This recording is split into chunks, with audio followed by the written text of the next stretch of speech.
Chapter 805. Young Lady Lingxiu could not help blushing. She said bashfully, "I didn't know there was such an anecdote, but it sounds really mysterious and hard to imagine. It's been more than a dozen generations since the rise of the Shangguan family in Yutong. Could it all originate from, your thinking is still too simple and naive." Old Mistress Shangguan sneered. "The first ancestor I mentioned is the first-generation ancestor who established the Shangguan family of generals.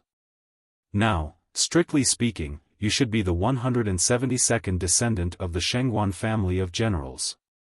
Your nephew, on the other hand, is the 173rd generation. Other than being a taboo and a cover, the so-called genealogy now only records the dozen or so generations of the family of generals since Yutong. 173 generations. Shangguan Lingxiu was dizzy from the number, unable to think straight. How long had it been since more than 100, almost 200 generations of heritage? Even if each generation only lasted for 30 years, would it not be more than 5,000 years, almost 6,000 years? Do you know why the Shangguan family of generals is revered by the world's warriors? The night sky is filled with stars, the Big Dipper is revered by the world's warriors. This saying doesn't only exist in Yutong's era. Previously, De Shang, De Zhou, De Zhao, De Qin.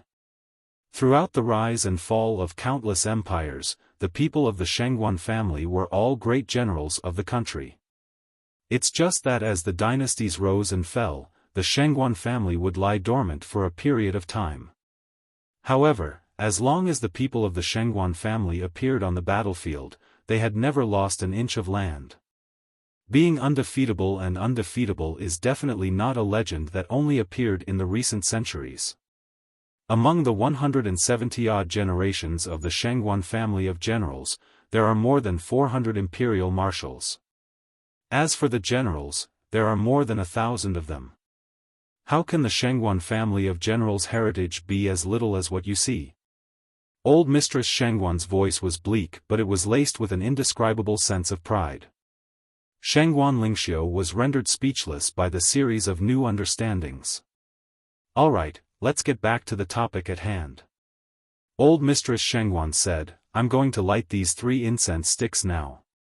If you're unwilling, say it now." "Why wouldn't I be?" Shangguan Lingxiu was surprised. "Because this opportunity is not ordinary. Once the incense is lit, it will not be extinguished. With the arrival of the immortals, your fate will change accordingly. In the future, perhaps you'll find that what you've been pursuing, what you've been chasing, has long been unable to catch up to you. At that time, perhaps there will be a new change in your heart." Old Mistress Shangguan looked at Shangguan Lingxiu lovingly. "Therefore, I'm giving you the right to choose your own destiny." Shangguan Lingxiu said, "Shangguan Lingxiu Shangguan, Lingxiu Shangguan bit her. What if I can't? Wouldn't it be a waste of this unparalleled immortal fate?" Said, "Master, Mistress said, doesn't matter about.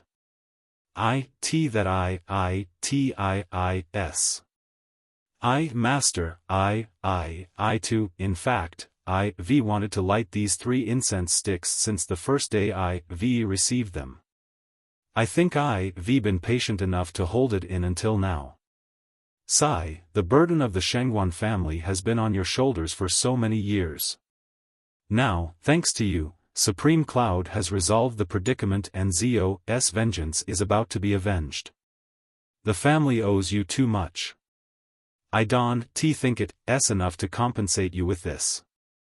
Shangguan Lingxiu said softly, "I wish to know the cause and effect of the incident, everything."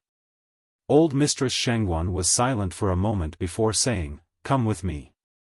There was a small door hidden in the corner of the ancestral hall where the Shangguan family of generals worshipped their ancestors. Shangguan Lingxiu had never seen it open before. Today, however, the door was opened before her. Shangguan Lingxiu would never have dreamt that such a small door could actually seal such a huge space. It was a huge space that could almost be called a warehouse. The old mistress walked over with her back straight, her eyes looking straight ahead as she said in a low voice, "Here are all the biographies of our ancestors. As well as the weapons they used, the tools they cherished." Shangguan Lingxiu looked at everything before her like she was on a pilgrimage, her eyes welling up with tears. As she walked through the large warehouse, she felt as if countless gazes were looking at her with calm and kind gazes. They were the gazes of the ancestors. A table came into view when she reached the end. There was only a jade box on it. The old woman opened the jade box and picked up a book. Underneath the book, there was another small jade box. The old mistress opened the book and flipped to the back, stopping when she reached a certain page. There were a few lines of scribbled words. One day, on the way back to the army, there was a martial world feud. A plump man barged into the army in a panic. He was severely injured and unconscious, barely breathing. Feeling pity for him, I hid him and treated him. I later found out that his surname was Tang, his name was Tangifang. 7 days later, his injuries healed and he left after bidding farewell. After the new year, a lady came and said that she would fulfill a request of the Shangguan family, anything. She thought of it and recorded it solemnly. The words were clear. The matter had not been taken to heart at the time. It was only because someone had come to repay a debt of gratitude and because she knew that the person was not to be trifled with, that she recalled it and recorded it. The heavenly incense in the jade box can help the descendants of the Shangguan family to attain immortality. Remember this, future generations. The rest was exactly as old Mistress Shangguan had said. So it is. Shangguan Lingxiu could not help but be curious. Just what kind of person could possess such an unparalleled power? How dare he boast that any wish could be fulfilled, no matter what it was? Since you have no objections, I'll bring out these 3 incense sticks now. Old Madame Shangguan did things swiftly and decisively. She immediately took out the long jade box.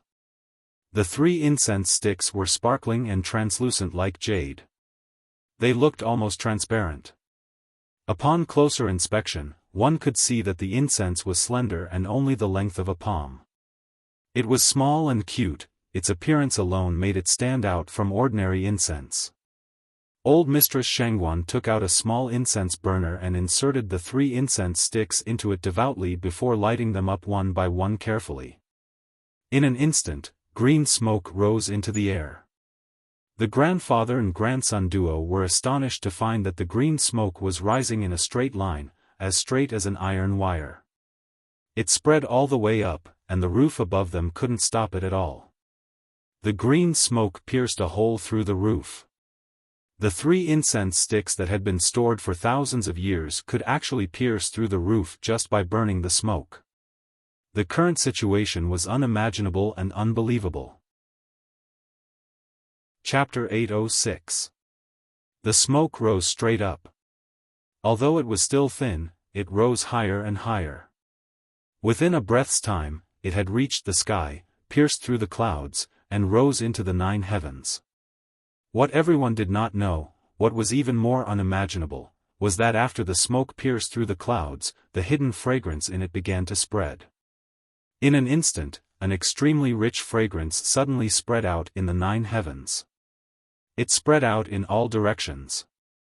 On a blue planet, next to a bright and beautiful lake, a white-clothed young man was fishing with a fishing rod. He vowed solemnly, "Look, I'm going to catch a dragon for you in this lake today without any extra tricks." Beside him, there were 7 or 8 extremely beautiful young girls. They were all leisurely minding their own business. Some were reading on deck chairs, some were resting on hammocks, some were playing barefoot by the water, and some were studying music with a flute. Only a young girl in white was smiling and sitting beside the young man in white. Another young girl rolled her eyes and said, "How can there be a dragon in such a small lake? Not to mention this lake, there are no dragons in the entire continent. Let's see how you're going to catch one. How you're going to bluff." "Bluff? Why do you think I'm bluffing?" What if I really catch one? Xiao Yi. The young man in white said, do you want to make a bet? The young girl was very confident. How are you going to catch something that doesn't even exist? Alright, let's make a bet. If you catch a dragon, we'll do whatever you say. The young man laughed evilly. He. How about this, if you lose, you'll practice the 36 diagrams with me. How about that? As soon as he said this, the few young girls beside him instantly blushed and pouted coquettishly. The first young girl was so embarrassed that her face almost bled. She stomped her feet and said, you lecher. Humph, let's make a bet. I've already checked this entire planet and there are no traces of dragons. If you lose, I'll punish you, not to touch me for 3 years. No, that's too easy on you. I'll punish you by barking like a dog 3 times. She wanted to say that she was not allowed to touch him for 3 years, but after thinking about it, she changed her mind. Her face turned even redder. Seeing the adorable young girl's expression, the surrounding young girls all burst into laughter. The youth in white was still full of confidence and said, good. It's a deal. Let's set the wager like that. Remember, if you're willing to bet, you must be willing to lose. Look. I've taken the bait. Let's see what it is. The girls all turned their heads and focused their attention on the surface of the water. Sure enough, they saw a big fish swimming underwater while pulling the fishing line. For the time being, he couldn't tell what kind of fish it was, or what else it was. The girls urged, quick, come out of the water and take a look, the stakes are revealed, the stakes are revealed. The hooked object was getting closer and closer to the surface of the water, and everyone could finally see it clearly. It turned out to be a big golden carp. Even though this fish wasn't small in size and was covered in golden scales, it was still not a dragon. This was something that everyone could see with their own eyes. The girl immediately became high-spirited and laughed loudly. This is clearly a carp, you've lost. Ha, hurry up and bark like a dog. The youth said, how is this a carp, take a closer look. The girl turned her head in disbelief and heard the youth shout, carp leaping over the dragon gate, transform. With this shout, the carp on the hook actually transformed into a dragon in an instant. It was still golden in color, and it had 5 claws and 2 horns, swimming back and forth in the water. If it wasn't a golden dragon, what could it be? The girl was instantly exasperated. You cheated. Using such a method to cheat, aren't you ashamed? Shameless. The youth said proudly, in any case, you've lost. What I've hooked is really a dragon. Besides, the legend of the carp leaping over the dragon gate, the fish-dragon transformation, this carp obtained an opportunity and transcended into a dragon. How is this cheating and shameless? The current situation is that the carp has leaped over something similar to the dragon gate. Do you understand? If you're willing to bet, you must be willing to lose. The result of this matter is already a foregone conclusion. Little girl, remember to wash yourself clean later, and wait for me to complete the bet tonight, he. The girl's face was flushed, and she stomped her feet in protest. All the girls laughed and scolded together. In an instant it was extremely lively and noisy. At this moment, a faint fragrance wafted over. The graceful, beautiful, and peerless woman in white who had been sitting beside the youth frowned and calculated with her fingers. She smiled and said, my disciple is coming. I wonder if it's a coincidence or not. The youth in white asked curiously, your disciple? When did you obtain this opportunity? The woman in white snorted and said, is the source of this opportunity still you? Back then, you asked me to save the direct descendant of the fatty. When I got there, I found that the kid had already been saved. However, the little fatty was so anxious to escape that he didn't repay the favor. So, I made a promise of 3 incense sticks, waiting for fate. The white-clothed youth scratched his head and thought for a while before saying, "So that's what happened. Oh, I remember now. That fatty isn't a human, he's as lazy as a pig. He didn't save his own offspring and instead turned around to trouble me. How could he be compared to that old opponent of mine? Justice is so straightforward. I remember now, I remember everything now. I haven't found trouble with him yet. If that's the case, you should go quickly." The youth in white said, "It's good that you're leaving tonight, he." He laughed evilly and thought, "No one will be able to control me if you leave. I can do whatever I want with that little girl tonight. Do you think it's that easy to get rid of my gambling debt? Do you think you're old black? Sister May, I'll go with you. I'll help you." The girl who lost the bet begged pitifully. "Help? What's there to help? It's only proper to admit defeat." The youth in white grabbed her in his arms and said to the woman in white, "Go quickly, go quickly. Come back quickly." The woman in white smiled warmly and said, "Xiao-yi, I'll come back quickly. I'll come back to save you soon." Her body swayed and disappeared without a trace. "You're all bullying me." The girl called Xiao-yi stomped her feet and shouted. She was full of anger and bitterness. She turned her eyes and looked at the others. "Sister, where are they? Where did they go?" The 7 or 8 girls who were here just a moment ago had disappeared without anyone noticing. "None of you have any sense of loyalty." The girl stomped her feet. He. The youth laughed. "I say this is clearly an opportunity created for you by the sisters. You have to seize it." As he spoke, he suddenly froze and said, "Oh no. I forgot to tell them something." He tilted his head and murmured, "Forget it. It's not too late to take back the bet first." He picked up the girl and carried her on his shoulder. Ignoring the girl's violent struggles, he sang and walked away in high spirits. "Come on, have fun. We have a lot of time anyway." Chapter 807. Shangguan Lingxiu and old Mistress Shangguan's expressions grew increasingly anxious. Watching the 3 joss sticks burn quietly, the grandmother and granddaughter thought in unison, "The 3 joss sticks are burning calmly, elegantly, proudly, and untainted by the world." However, no matter how elegantly the joss sticks burned, the 2 people who were waiting were still in turmoil. Old Mistress Shangguan could not help but grow anxious as the 3 joss sticks burned to the bottom, but there was still no movement. What's going on? Why isn't there any reaction? The old mistress stared anxiously at the smoke in front of her, mumbling almost unconsciously, "Could it be fake?" Once she thought of the possibility, she could no longer remain calm.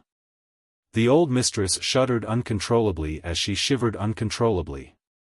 This was the Shangguan family's last trump card and its biggest secret. It was also the Shangguan family of general's spiritual pillar that had supported them through countless difficult years. If this incense was fake, and it didn't exist, then wouldn't the Shangguan clan's several thousand years of careful protection of this incense become a huge joke? Old Mistress Shangguan knew that she would never be able to accept such an outcome. Shangguan Lingxiu, on the other hand, was more composed. "Old Mistress, don't be anxious. I believe this joss stick communication needs time as well." "What do you mean by that?" The old mistress murmured like she was grasping at a life-saving straw. "Since the joss sticks need to be lit and there's a burning process, does that mean that the immortal needs some time to receive the message? In my opinion, since that immortal is so powerful, he is most likely a powerful existence that does not belong to our continent. No matter how miraculous the incense is, it is still a communication from this world to another world. It will definitely take a certain amount of time. Also, even if that immortal immediately set off after receiving the news, he will still need a certain amount of time to cross the distance between the 2 worlds. Since there are so many imaginable processes in between, how could he really rush over in such a short period of time? No matter how powerful the immortal is, it would be difficult for him to do so. Shangguan Lingxiu guessed, I'm guessing that being able to rush over in a day or two is already shocking enough. Asking for more would be asking for trouble. You're right. I'm too conflicted and my heart is unbalanced, old Mistress Shangguan mused, feeling her anxious emotions slowly calming down. Shangguan Lingxiu's analysis was obviously reasonable. It was a reality that could be seen through common sense, and it was an undeniable fact. Both of them calmed down once more and waited patiently for the unknown opportunity to arrive. It was at this moment that the grandfather and grandson heard a light laugh at the same time. It seemed to come from beyond the heavens. It seemed illusory, but at the same time, it seemed real and not fake. Just as the two of them were wondering if it was real or not, they saw the cigarette in front of them suddenly change. In a trance, a beautiful figure quietly appeared from the smoke. A lady dressed in white, as pretty as a painting, stood in front of them with a faint smile on her face. Old Mistress Shangguan had boasted that she was a rare beauty when she was young, while Shangguan Lingxiu was in her prime, the most beautiful age of her life. However, at this moment, the grandfather-granddaughter pair were both stunned the instant the peerless beauty entered their eyes. A self-deprecating thought rose in their minds at the same time, I can't believe there's such a beautiful woman in this world. I'm nothing compared to her. The lady in white before them could be described as peerless, beautiful, and devastatingly beautiful, but it was still far from enough. Using such words alone would be a blasphemy against the beauty before them. Such beauty did not belong to the mortal world at all. Even in the heavens, among the otherworldly immortals, she should be at the top of the list. She was indescribably beautiful. Just the transcendent charm of rolling her eyes, just the peerless elegance of a slight smile, just the graceful grace of a gentle standing was enough to make everyone in the world fall for her, even if they were to die 9 times without regret. The little girl's mind is very meticulous. The lady in white smiled gently and said, "Old mistress, is this the one the Shangguan family has chosen after so many years? Is your wish to make this girl a success?" Old mistress replied respectfully, "Immortal, please understand." The lady in white was all smiles as she looked at Shangguan Lingxiu from head to toe. She nodded and praised, not bad at all. In terms of temperament alone, you are the best of the best. Very much to my liking." She turned to look at old mistress and asked with a smile, "May I ask old mistress a question?" "Please ask, immortal," replied old mistress. The lady in white said faintly, "From what I know, the opportunity to make a descendant is usually given to boys in this world. Old mistress, however, has chosen your granddaughter. May I ask why?" The lady in white asked casually. However, old mistress dared not answer casually. Heavens had always been difficult to question. Since this lady was an immortal, she would have her reasons for every question she asked. Perhaps there was a deeper meaning behind it, perhaps it was another test. Even though she looked friendly and amiable, the aura of immortality that lingered around her, the unparalleled beauty that one dared not look directly at, and the indescribably powerful aura, all of it made one feel that she was incomparably noble and unapproachable. Old Mistress Shangguan pondered for a moment and said, "To be honest, immortal, I have my considerations for doing this. Firstly, this girl has sacrificed too much for the family. The family owes her too much, thus delaying her marriage. Now that she's finally found someone she likes, it's hard for her to achieve anything in martial arts because of the family's delay. She's also a prideful person, so she's not willing to be a burden to that person." The lady in white said noncommittally, "This can be considered a reason." You mentioned the first reason just now, so there must be a second reason?" "Yes," answered old Mistress Shangguan. "The second reason is, this old one's decision is also for the future of the Shangguan family." She kept quiet for a moment and said, "While boys are meant to carry on the family line and represent the family's direct line of descent, the boys of the Shangguan family have never been overly obsessed with martial arts. Instead, they're more interested in fighting and killing. That's why the boys of the Shengguan family of generals are fated to be unable to go far on the path of martial arts. Even if a boy with exceptional aptitude and a great sense of responsibility for the future of the family of generals goes to the immortal sect and is nurtured, the boys of the Shengguan family are born to be brave and ruthless. It's a natural habit and there's no exception. Think about the mortal world. The conflicts between people in the martial world are already chaotic. What's more when it comes to the path of immortality that goes against the natural order? The risk of dying along the way is too great. Chapter 808. If the child were to fall, it would mean that the Shengguan family would lose its greatest hope for nothing. On the other hand, no matter how strong a girl is, compared to a man, even if she has a weak side. Furthermore, a girl knows how to protect herself better. Also, a girl would be less ambitious than a boy. She would not forget her roots and would take care of her family more meticulously. With an immortal to serve as a deterrence from afar, I believe that the Shengguan family would not decline for thousands of years. This is the long-term plan. Old Mistress Shengguan hesitated as she spoke, feeling that all her thoughts could not be hidden from this immortal. It would not be good to hide anything. Finally, in one breath, he said all the words that were hidden in the deepest part of his mind. There's one more thing. With Lingxiu's pure heart and graceful appearance. If she can establish herself in the immortal Tao, the husband she finds in the future will definitely be an outstanding talent of his generation. If that's the case, the Shengguan family would only be sending one away, but there's a high chance that we would gain 2 or even more guardians. This is where my greatest selfishness lies. Old Mistress smiled.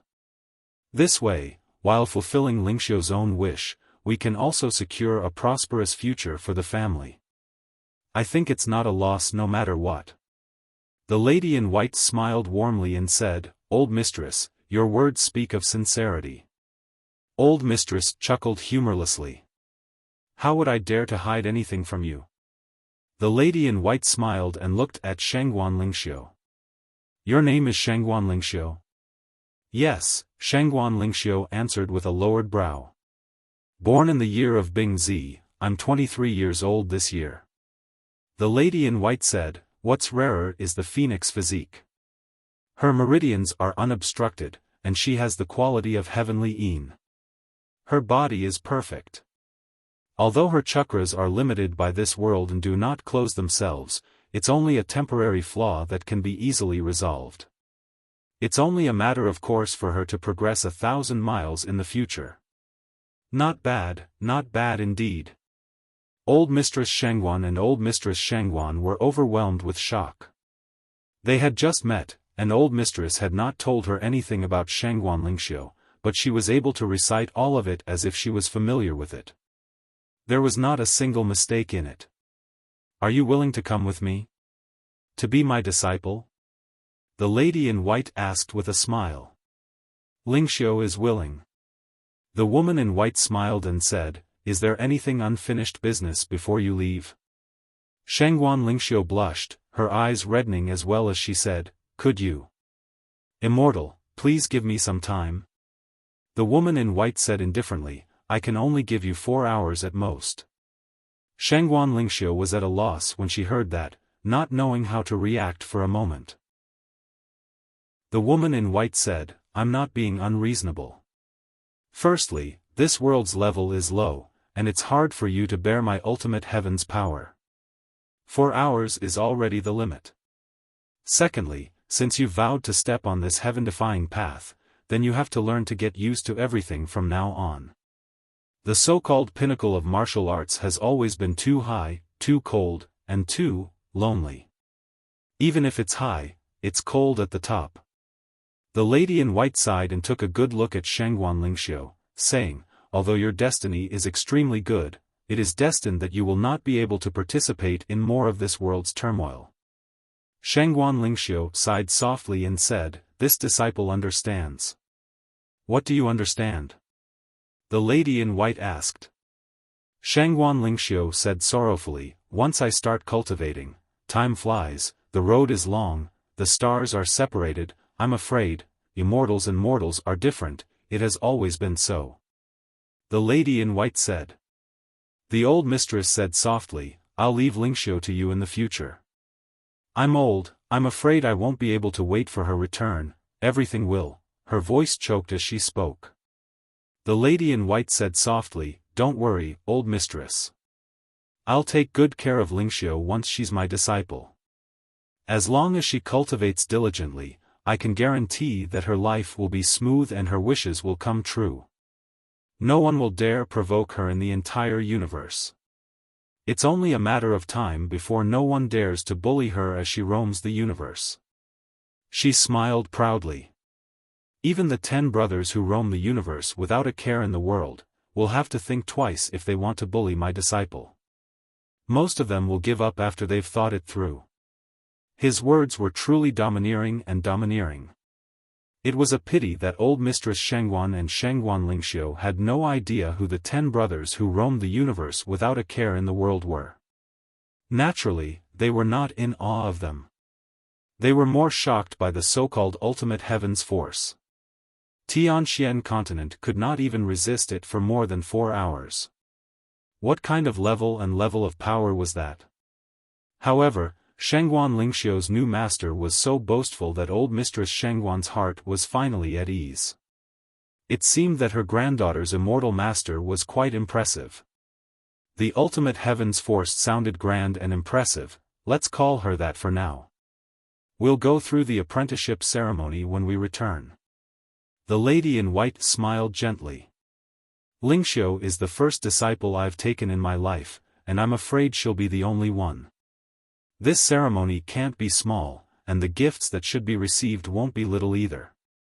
We'll have to plunder them when the time comes. Old Mistress Shengguan felt even more assured when she heard that. As the saying went, a small clue would reveal a big picture. This beautiful immortal had high hopes for Shengguan Lingxiu. She had yet to officially take her in as a disciple, but she could already start planning for her future disciple.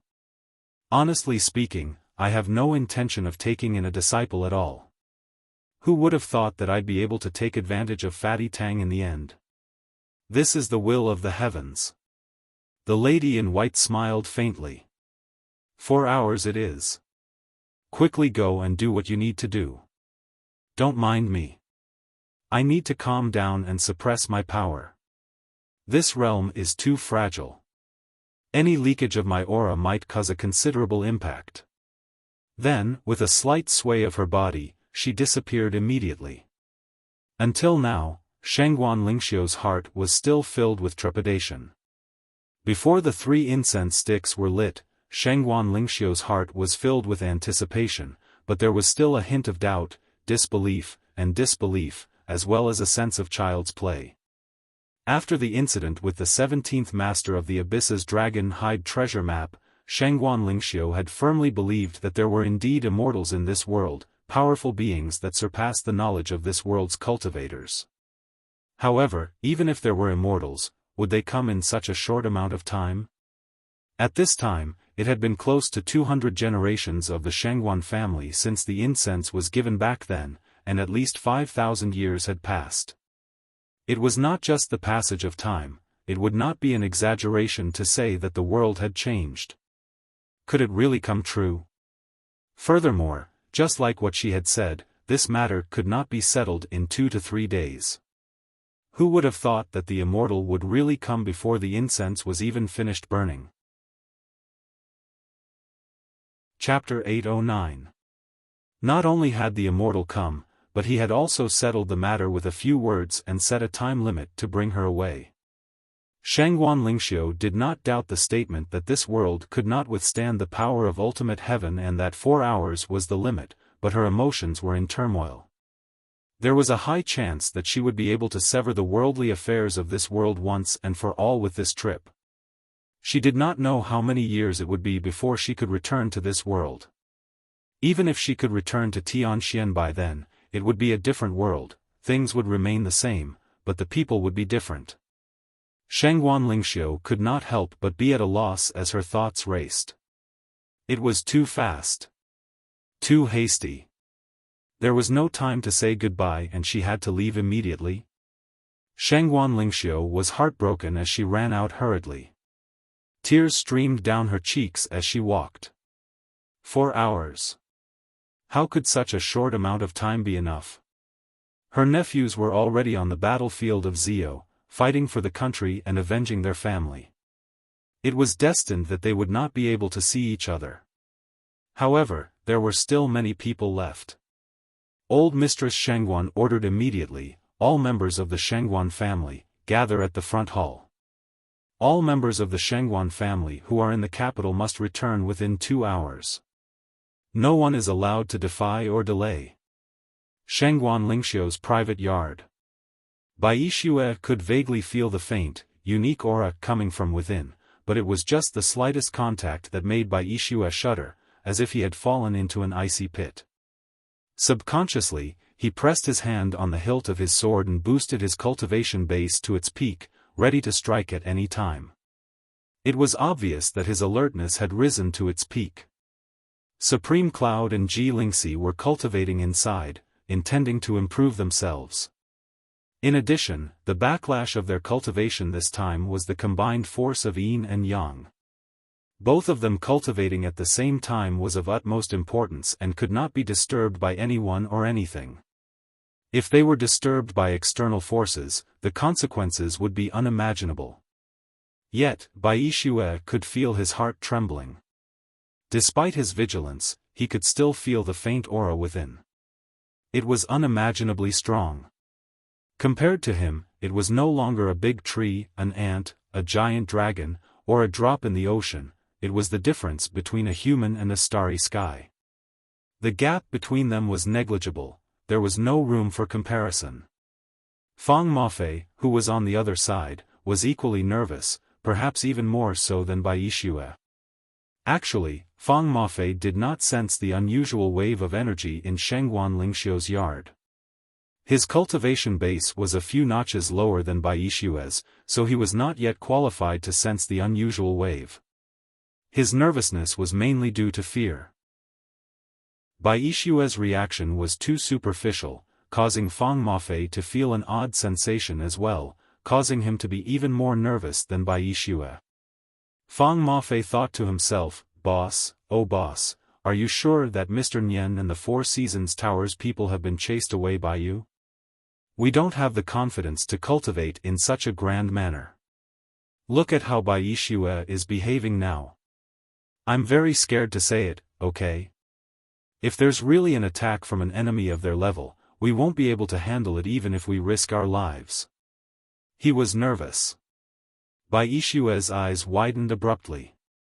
This was because he saw a woman in white suddenly appear not far away from him. There was no sign. She had appeared out of thin air. It was an empty space in front of him, there were no blind spots, but the lady in front of him had materialized out of thin air as if she had appeared out of thin air. Furthermore, her appearance did not even cause the slightest ripple in the air. She had just appeared casually, right in front of him. Her clear eyes glanced at him softly. Bai Yixue's hairs stood on end as he unsheathed his sword with a clang.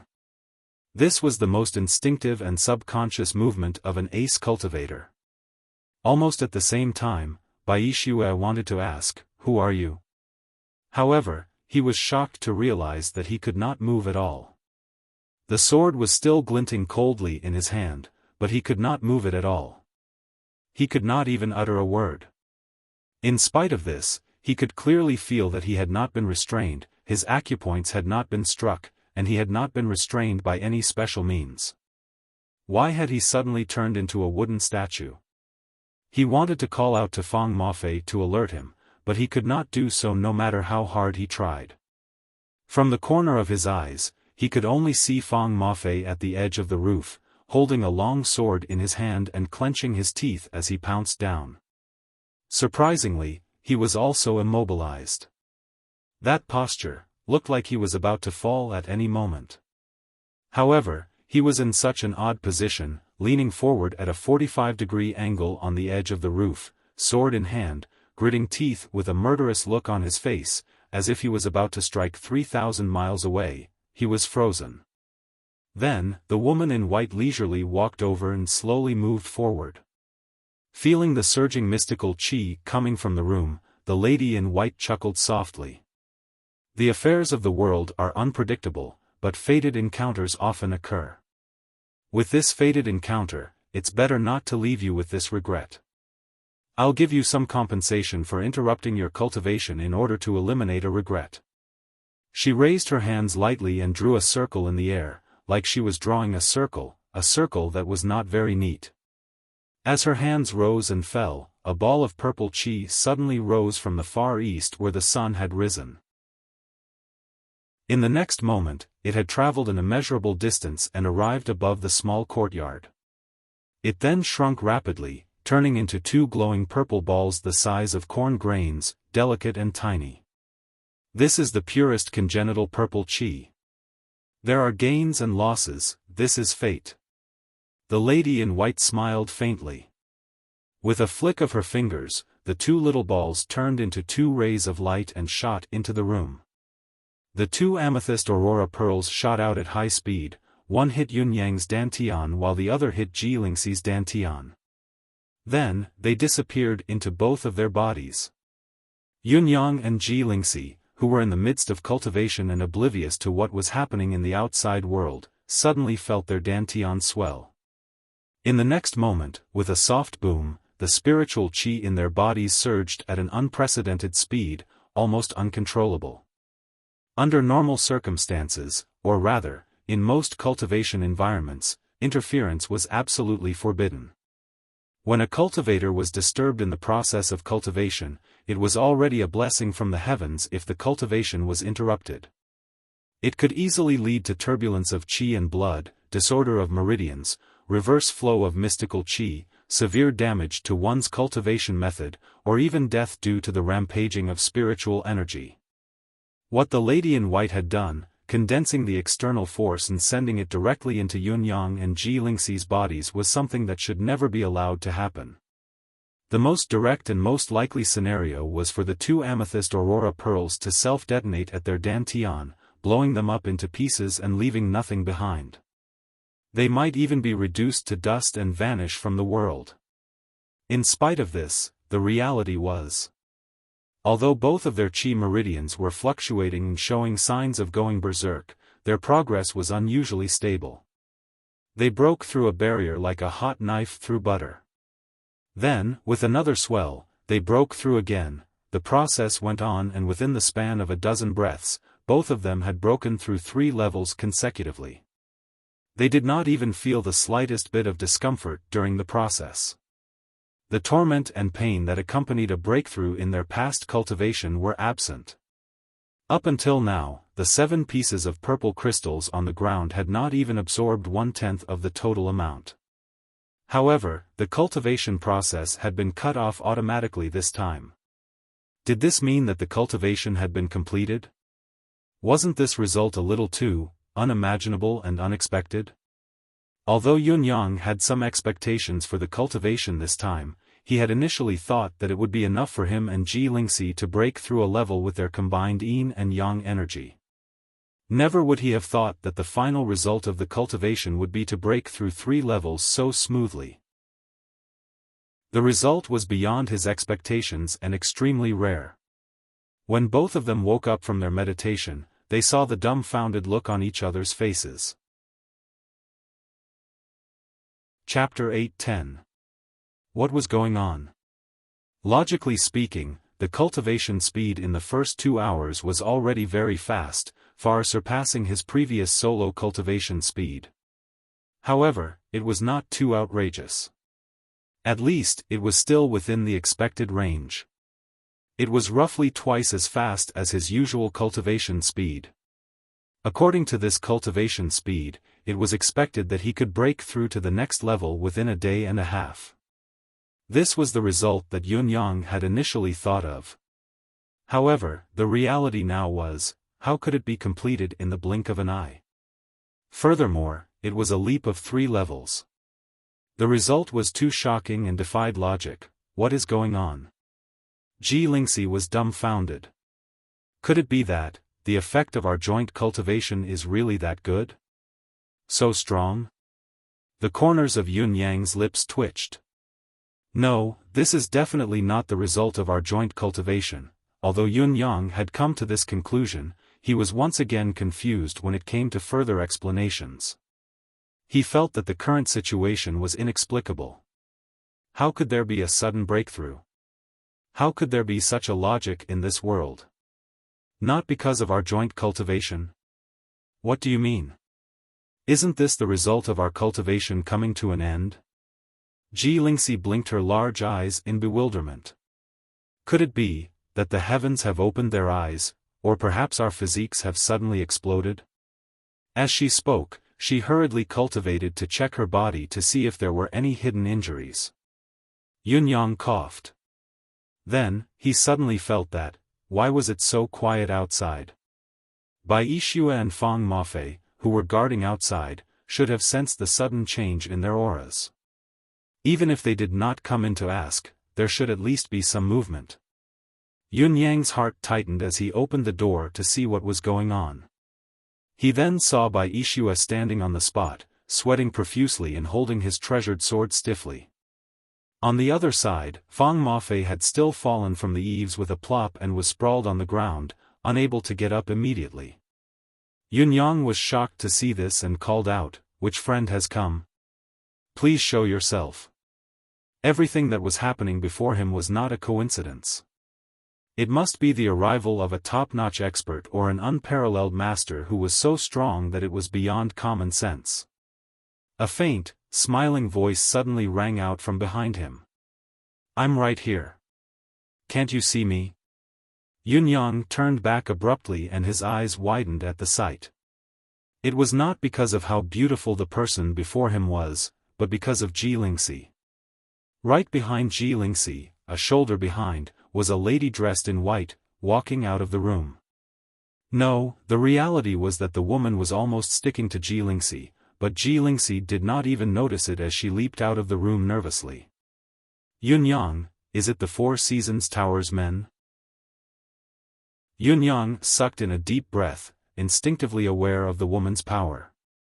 She was unimaginably powerful, terrifyingly powerful. Ji Lingxi's current cultivation base was a level higher than hers. In terms of cultivation base alone, there was probably no one in the entire Tianxian continent who could compare to her. However, Ji Lingxi did not notice the lady in white who was sticking close to her from behind at all. Moreover, the woman had spoken just now. Yun Yang was sure that he had not used any form of telepathy. However, Ji Lingxi did not hear it either. Yun Yang said in a low voice, "Good move, sir." Ji Lingxi stared at Yun Yang, who was standing right in front of her, and asked in bewilderment, "What do you mean? What nonsense are you spouting at me? It wasn't me who broke through just now. The red glow on me didn't even move. It really wasn't me." Yun Yang did not answer, focusing his attention on what was behind Ji Lingxi. Ji Lingxi's mind raced as she sensed something. Turning her head quickly, she cried out in shock the moment her gaze landed on something. She leaped 30 to 40 feet away and landed behind Yun Yang, her face drained of color. There was actually someone following her without a sound. Heavens, this is really too scary. The lady in white looked at Yun Yang with a smile. Seeing the shock in his eyes but not the slightest hint of fear, she could not help chuckling and complimenting him. "Yun Yang, you're not bad indeed." Yun Yang asked cautiously, "May I ask who you are? What business do you have with me?" The lady in white seemed to think about it and said with a smile, "You're not qualified to know the answer to this question yet. However, I can tell you that I'm Shengguan Lingxiu's master. If you bully my disciple in the future, I won't forgive you." Shengguan Lingxiu's master? Yun Yang was puzzled. Since when did Shengguan Lingxiu have a master? Why did he not know about it? Furthermore, it was a superb master with such ability. That was not right. If Shengguan Lingxiu had such a master, how could her ability be limited to this? This did not make sense either. However, you've subdued my people the moment you've arrived. What do you mean by that? Yun Yang did not want to dwell on Shengguan Lingxiu's matter anymore and calmly adjusted the direction of the question. The white-clothed woman smiled. The person who restrained you is nothing. I'm just here to see you. I don't want to waste my breath and cause more trouble, that's all. If you feel uncomfortable restraining just two of you, I can make the two of you stay still and listen to me. Yun Yang's expressionless face twitched. He wore a faint smile, but his eyes were gleaming coldly. In this continent, I've never seen anyone who can subdue me without making a sound. His body had turned into the form of a cloud, tangible but intangible. Although he looked like he was still standing there, his essence had already turned into the form of a cloud. With Yun Yang's current cultivation base and ability, he was certain that even if the Four Seasons Tower's experts were to attack him together, or even if all the martial practitioners of the continent were to attack him together, they would not be able to subdue him. The lady in white smiled faintly and said, "Then I'll let you experience what they feel now." She then raised a hand and grabbed forward.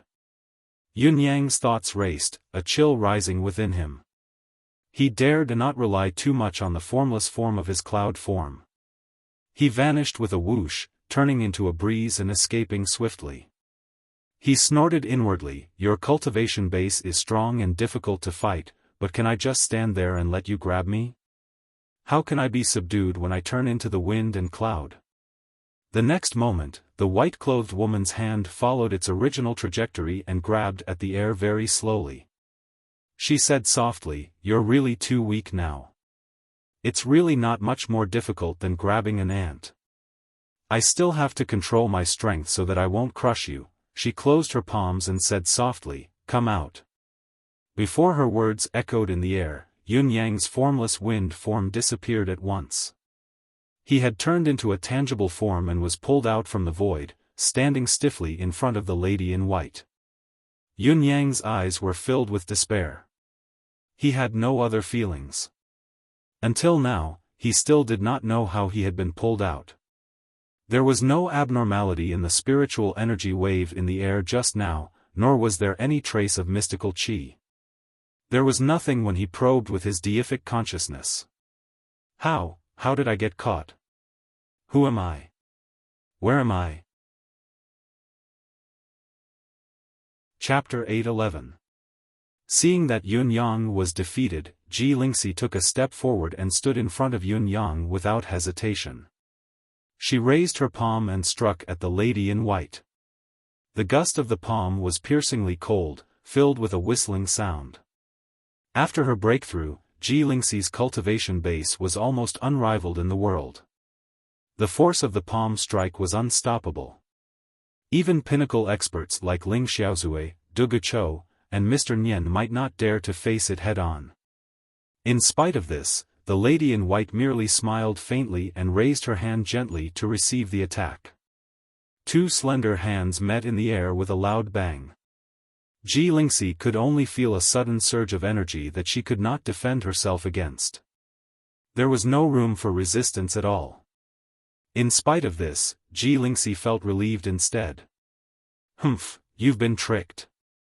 I'm not really going to fight you with my palm strike, I'm going to counterattack with the red light.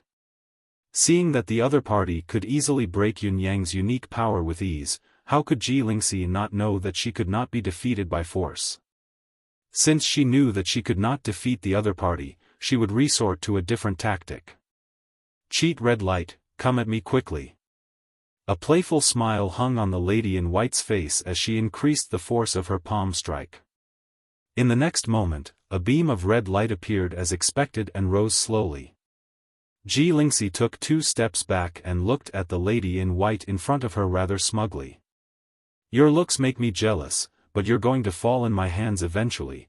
It had to be said that this was probably the only time in Ji Lingxi's life that she did not hate the red light so much. The red light's domineering invincibility was deeply ingrained in Ji Lingxi's heart. Its irresistible characteristic had never failed until now. Even though the lady in front of her was unfathomably profound and had an unimaginably profound cultivation base that was beyond her knowledge, there was no exception. Ji Lingxi was utterly convinced that her plan had succeeded. She just wanted to see how successful it could be. However, her mouth fell open in the next moment, her eyes filled with shock. However, the woman in white was still calm and relaxed in the face of the red light. With a light smile on her face, she pointed with her slender finger and actually caught the dense red light in her hand. She had caught it in her hand. Ji Lingxi's eyeballs bulged. What was going on? How could this be? What happened to his domineering, irresistible, and indomitable aura? The woman in white smiled gently and said, "This thing is probably the result of your father's effort. Ah, it's a token of goodwill. Parents in the world are always worried about their children." With a wave of his hand, he sent the red light back to where it came from and melted back into Ji Lingxi's body. Ji Lingxi was still in a daze, completely unaware of what was happening. She was really frightened at this moment. She couldn't understand why the red protective light, which could repel all evil in the past, and no one could resist or shake it. Why did it suddenly fail today? This was illogical. The lady in white smiled warmly again. With a wave of her hand, she undid Yun Yang's restraints and said, "You two brats are making a fuss out of nothing. Why are you showing your trump cards so openly? I don't have any malicious intentions towards you. I just wanted to see you two in passing. You're here to see us?" Yun Yang acutely sensed the hidden problem in his words. "Do you know us? Or do they know our elders?" The lady in white smiled and said softly, "It's only a matter of time whether we know each other or not." Yun Yang realized at once that the lady in white before him was actually an extremely remarkable character. If he was not mistaken, she could very well be an unparalleled expert on the same level as his aunt, who had appeared mysteriously. His ability to manifest wind and cloud to its limit was still easily captured and restrained. Ji Lingxi's red light, the undefeatable red light that had never been shaken, was also easily subdued. Such unparalleled might was truly shocking, terrifying, and unimaginable. Ji Lingxi asked, "Then who are you?" The lady in white answered, "My surname is Mei. You can call me Aunt Mei. You can as well." The latter part of her sentence was directed at Yun Yang. Sure enough, it was another aunt. The term unparalleled expert was no longer sufficient to describe the lady in white's level. Should she be called an expert of the universe? Yun Yang vaguely guessed something and a strange thought popped into his head. Why were the experts of the universe all female? Could it be that there was an abundance of yin and a decline of yang? The lady in white, Aunt Mei, waved her hand again and the restraints on Feng Mafei and Bai Yixue were removed. She then said amiably, Come. Talk with me for a while, both of you. Let me see what you've learned. Although the limit of this world is above my expectations, the time I can stay in this world is still limited. Try to talk about the important things." Ji Lingxi stammered, "Mei. Aunt Mei.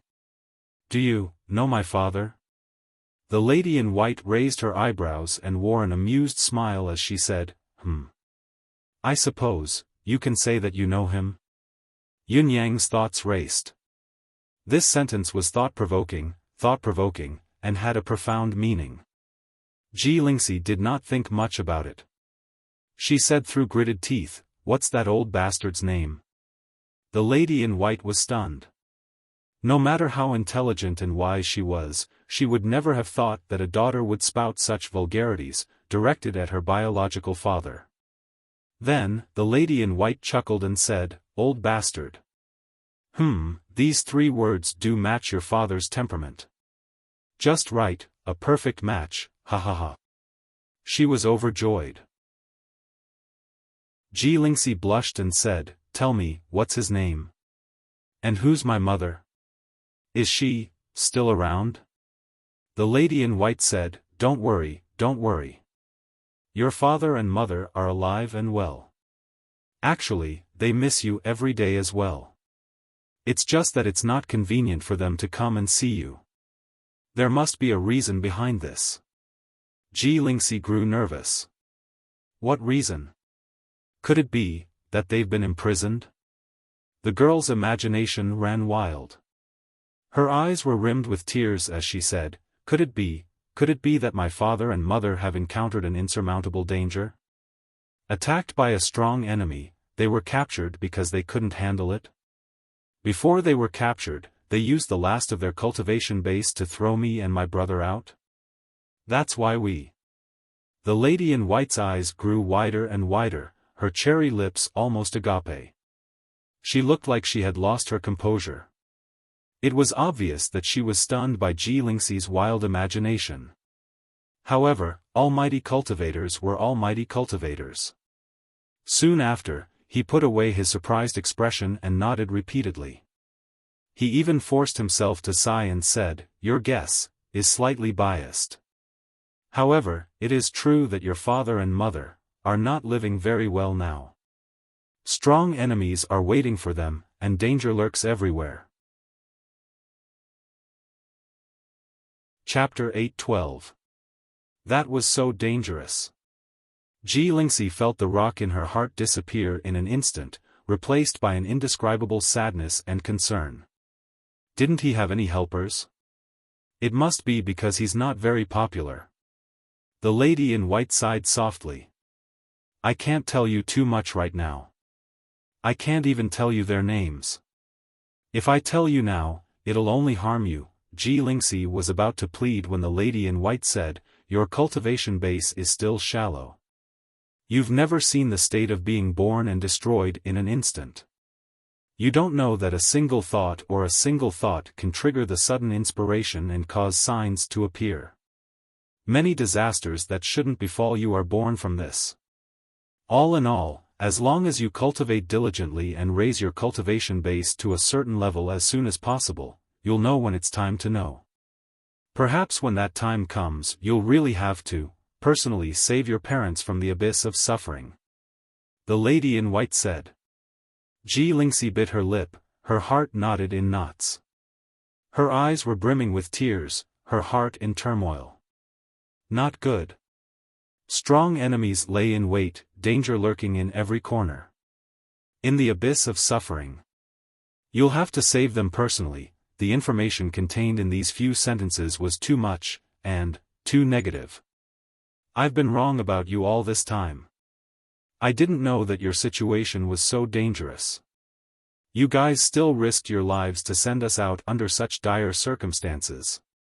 You even spent so much effort to build that red shield for me, afraid that your daughter would be harmed in this mortal world. Ji Lingxi's heart was filled with sorrow. Tears streamed down her cheeks like rain, looking pitiful. Cough, cough. The lady in white coughed, her expression tinged with awkwardness. I'm not wrong. Yes, I'm not wrong at all. Your father is being attacked by his brothers now. Almost no one is on his side. Of course, he's in a miserable state. His brothers are almighty beings in the universe. Strong enemies are indeed waiting for him, and danger lurks everywhere. As for your mother is also a ruthless person. She fights with your father every day, so naturally, your father falls deeper and deeper into the abyss of suffering. There's nothing wrong with that. As the saying goes, husband and wife are one, inseparable. Your father naturally represents your mother. Since your father is in dire straits, your mother is naturally in there as well. There's nothing wrong with that. All of this, I'm just telling the truth. You're the one who's imagining the worst. This, you really can't blame me. However, this lass's imagination really broke through the horizon. She was too imaginative, too good at imagining things. You're actually being hunted down, imprisoned, waiting for rescue, using the last bit of my strength to save you at the last moment. Why didn't he go write novels if he had this kind of imagination? What a pity, Yun Yang, who was beside her, asked, then. Auntie May, do you know my father? Aunt May almost held her head and cried out in pain. Did I come here today to answer the questions of you two question babies? And it's all about your father? Your father. I've seen him before. Everything is due to fate and fate. The lady in white expressed her helplessness. It was impossible to say that they did not know each other. Basically, these people would gather together to fight every year. Your father is an old schemer. Actually, it was not only him, there were also the 9 Abyss young masters who talked about justice and justice. They were all old fellows. How are my father and mother now? Yunyang asked, are they well? Are they in danger again? The woman in white thought for a moment, organized her words, and said, your parents should be together now. There's nothing wrong with this. They're together every day. I haven't said that they're in a love-hate relationship yet. Even if I did, it would be correct. Yunyang and Ji Lingxi's expressions changed at the same time. From the conversation just now, it was not difficult to guess that Ji Lingxi's parents were trapped by strong enemies and were in dire straits. If Yunyang's parents were with them, did it not mean that they were trapped as well? Ji Lingxi's tears rolled down her cheeks. So uncle and aunt are in dire straits as well. Why is that? Yunyang, on the other hand, was filled with doubts. This is different from what my aunt told me last time.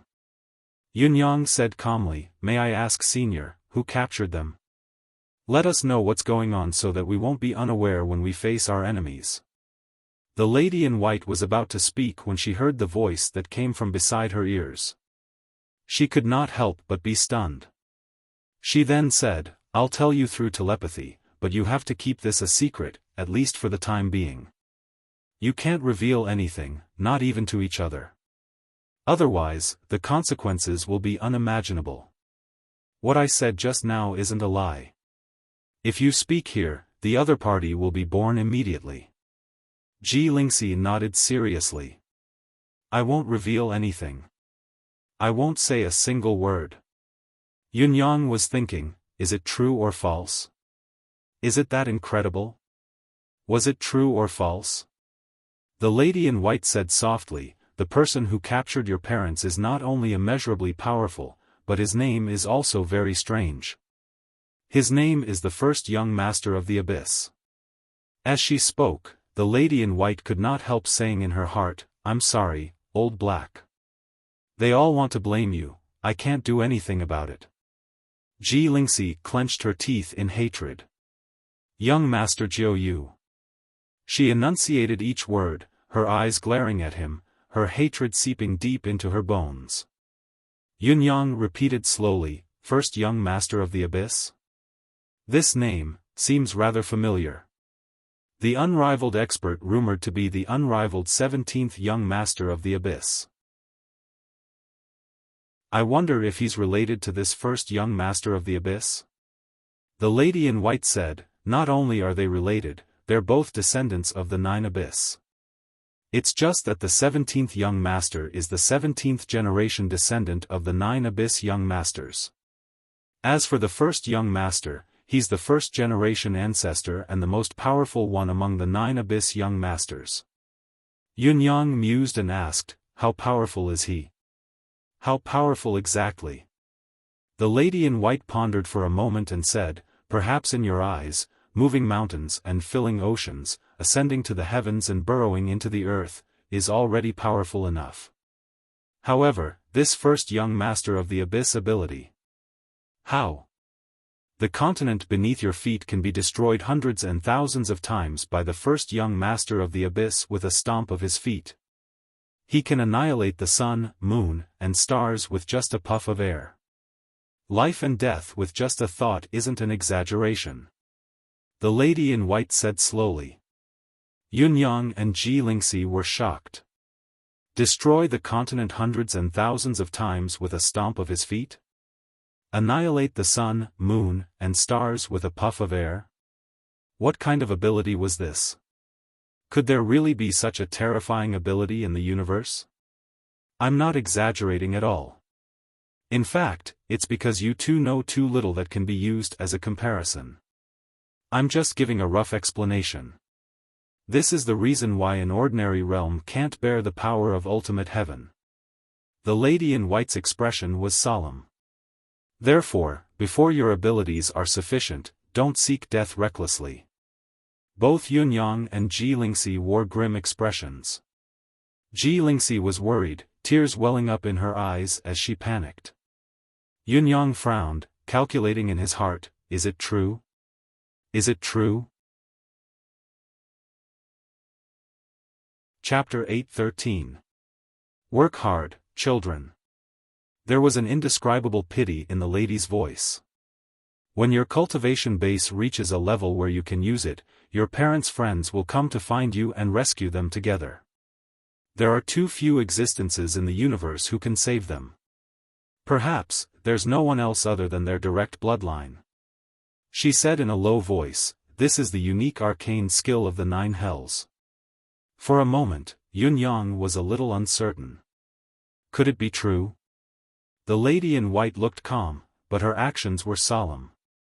She was already struggling to control her emotions and almost burst out laughing a few times, but she managed to hold it in. After all, she was a composed person who had lived for countless years, so there was not a single flaw in her expression. As for the telepathic messages from the outer layer, they had already gone through countless rounds. You're too mischievous. What's wrong with that? If I don't find a chance to teach old Black a lesson, he'll really think that I can't handle him. Won't you provoke karma again by doing this? You've already provoked one last time. Now that you're provoking old Black, when will it end? So what? I always think that it's better to accept more karma like this. They want to achieve good things smoothly and pass on their legacy, but how can it be so easy in this universe? They didn't even come to greet me. Let's see what they can do to me. But it's too much for you to trip them up like this. They're your parents. Humph, they're using my territory to do something now. How can I not do something about it? I'm not in the wrong here. I'm afraid old Black's going to be maligned by you after this. It's a good thing to have all your efforts in vain. What's more, this is the effect I want. You've taken in disciples now, haven't you? Yes, I'll bring them back later. I'll take in 2 disciples later too. I can't let someone monopolize the limelight. So this is what you're planning. It's not a bad idea. Have you thought of it too? This way, it's our people and theirs. What does it have to do with old Black? I'm so happy, I'm so happy. Pooh. You might be happy, but old Black had gone through a lot of trouble to get this opportunity. Back then, he borrowed the bound of universe to set up the formation so that he could borrow some luck to become the 9 underworlds. In the end, one of you substituted him, and the other turned him into an enemy. Old Black spent so much effort to groom an enemy for himself? This is too much. Isn't it still negotiable? As long as he apologizes to me, I'll return it to him. Look at Justice, he's so broad-minded and tolerant. That's the kind of person who understands and is open-minded. Pfft. The woman in white almost spat out another mouthful of blood. Apologize? Did they offend you? You've been the one causing trouble for me all these years, okay? Not only have you not taken enough advantage of me, you haven't caused enough trouble either. In any case, it's his fault. The voice on the other side said confidently, do you think I'm the kind of person who casually causes trouble and causes karma? The current situation was that he had done something wrong first. Since he was the one in the wrong, I want him to apologize. Don't tell me it's Li Kuei instead. The woman in white was stunned. What she had just said did make some sense. However, could she really say it like that? Twisting logic? Hitting the nail on the head? Pestering endlessly? Come back quickly once you're done, lest this little fellow sees through you. This child is as cunning as his father. In his realm, he's called Supreme Wit. He's very arrogant, the voice on the other side urged. This child isn't like his father at all. This little fellow is full of righteousness and righteousness. He's obviously the kind of person who serves the country and the people. He's a righteous person, a famous and real hero, the main character of another legend and myth under the stars. The voice on the other side said, "Oh? Isn't he about the same as me? Is he that outstanding?" The woman in white rolled her eyes, speechless, and cut off the call unilaterally. She had never seen such a shameless person. "You're obviously the epitome of evil. How can you compare yourself to Yun Yang? He's a true hero, a true man, all right." It was then that Shengguan Lingxiu could be seen walking in from outside the yard with reddened eyes. Every step she took was as heavy as a mountain. Her gaze towards Yun Yang and Ji Lingxi was filled with reluctance. "Lingxiu is here. The woman in white, Aunt Mei, said, I'm about to bring her away. Make it short if you have anything to say. Farewell. There's no time to waste in the future, but I think you'll meet again then. See you again." Ji Lingxi lifted her head abruptly. "Sister Lingxiu is leaving with you, Aunt? For how long?" The light in the girl's eyes turned into reluctance, filled with unwillingness. "I don't have the final say on how long." The woman in white, Aunt Mei, said warmly, "This will depend on how hard she works and how hard all of you work." Ji Lingxi was stunned when she heard that. Aunt Mei's words had just echoed when she vanished with a whoosh. Bai Yixue and Fang Mafei had disappeared with her. Obviously, she had thrown both of them out. Only Yun Yang, Ji Lingxi, and Shengguan Lingxiu were left in the small yard, forming a relatively private space. In spite of this, the three of them were speechless for a long time.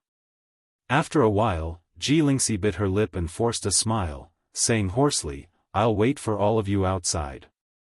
You guys talk." As she spoke, she turned and walked out. Shengguan Lingxiu's eyes were filled with gratitude. The significance of Ji Lingxi's retreat now was too great. Until now, all the promises of the past were nothing more than an illusion. If she were to go back on her word, there was nothing to be blamed for it. There was no substance to it. Ji Lingxi's decision to leave now and leave the place to Shengguan Lingxiu was a stark contrast to her usual attitude at this moment of parting. This proved one thing: Ji Lingxi had completely acknowledged Shengguan Lingxiu as one of her family. Or rather, it was the Yun family. With this retreat today, she would never take this step back in this lifetime. As long as Shengguan Lingxiu's heart did not change, as long as Yun Yang did not die, everything was set in stone. Although she had a conclusion in her heart and had taken action, Ji Lingxi could not help but sigh inwardly when she left. Chapter 8:14. Ji Lingxi was stunned for a moment before understanding dawned on her. She forced a smile and said, "Sister Lingxiu has a gentle temperament and a resolute personality. She's a remarkable woman. She treats her enemies coldly and attends to her mistress.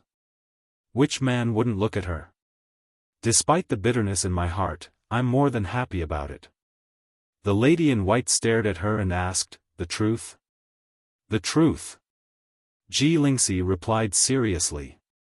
The lady in white pondered for a moment before replying in a low voice, "Not bad. You're really not bad." Ji Lingxi smiled and said, "Actually, we've seen Sister Lingxiu's worries all this while and we're anxious about it. However, the issue of one's foundation isn't something that can be solved in a hurry. Even if we want to, we can't solve it.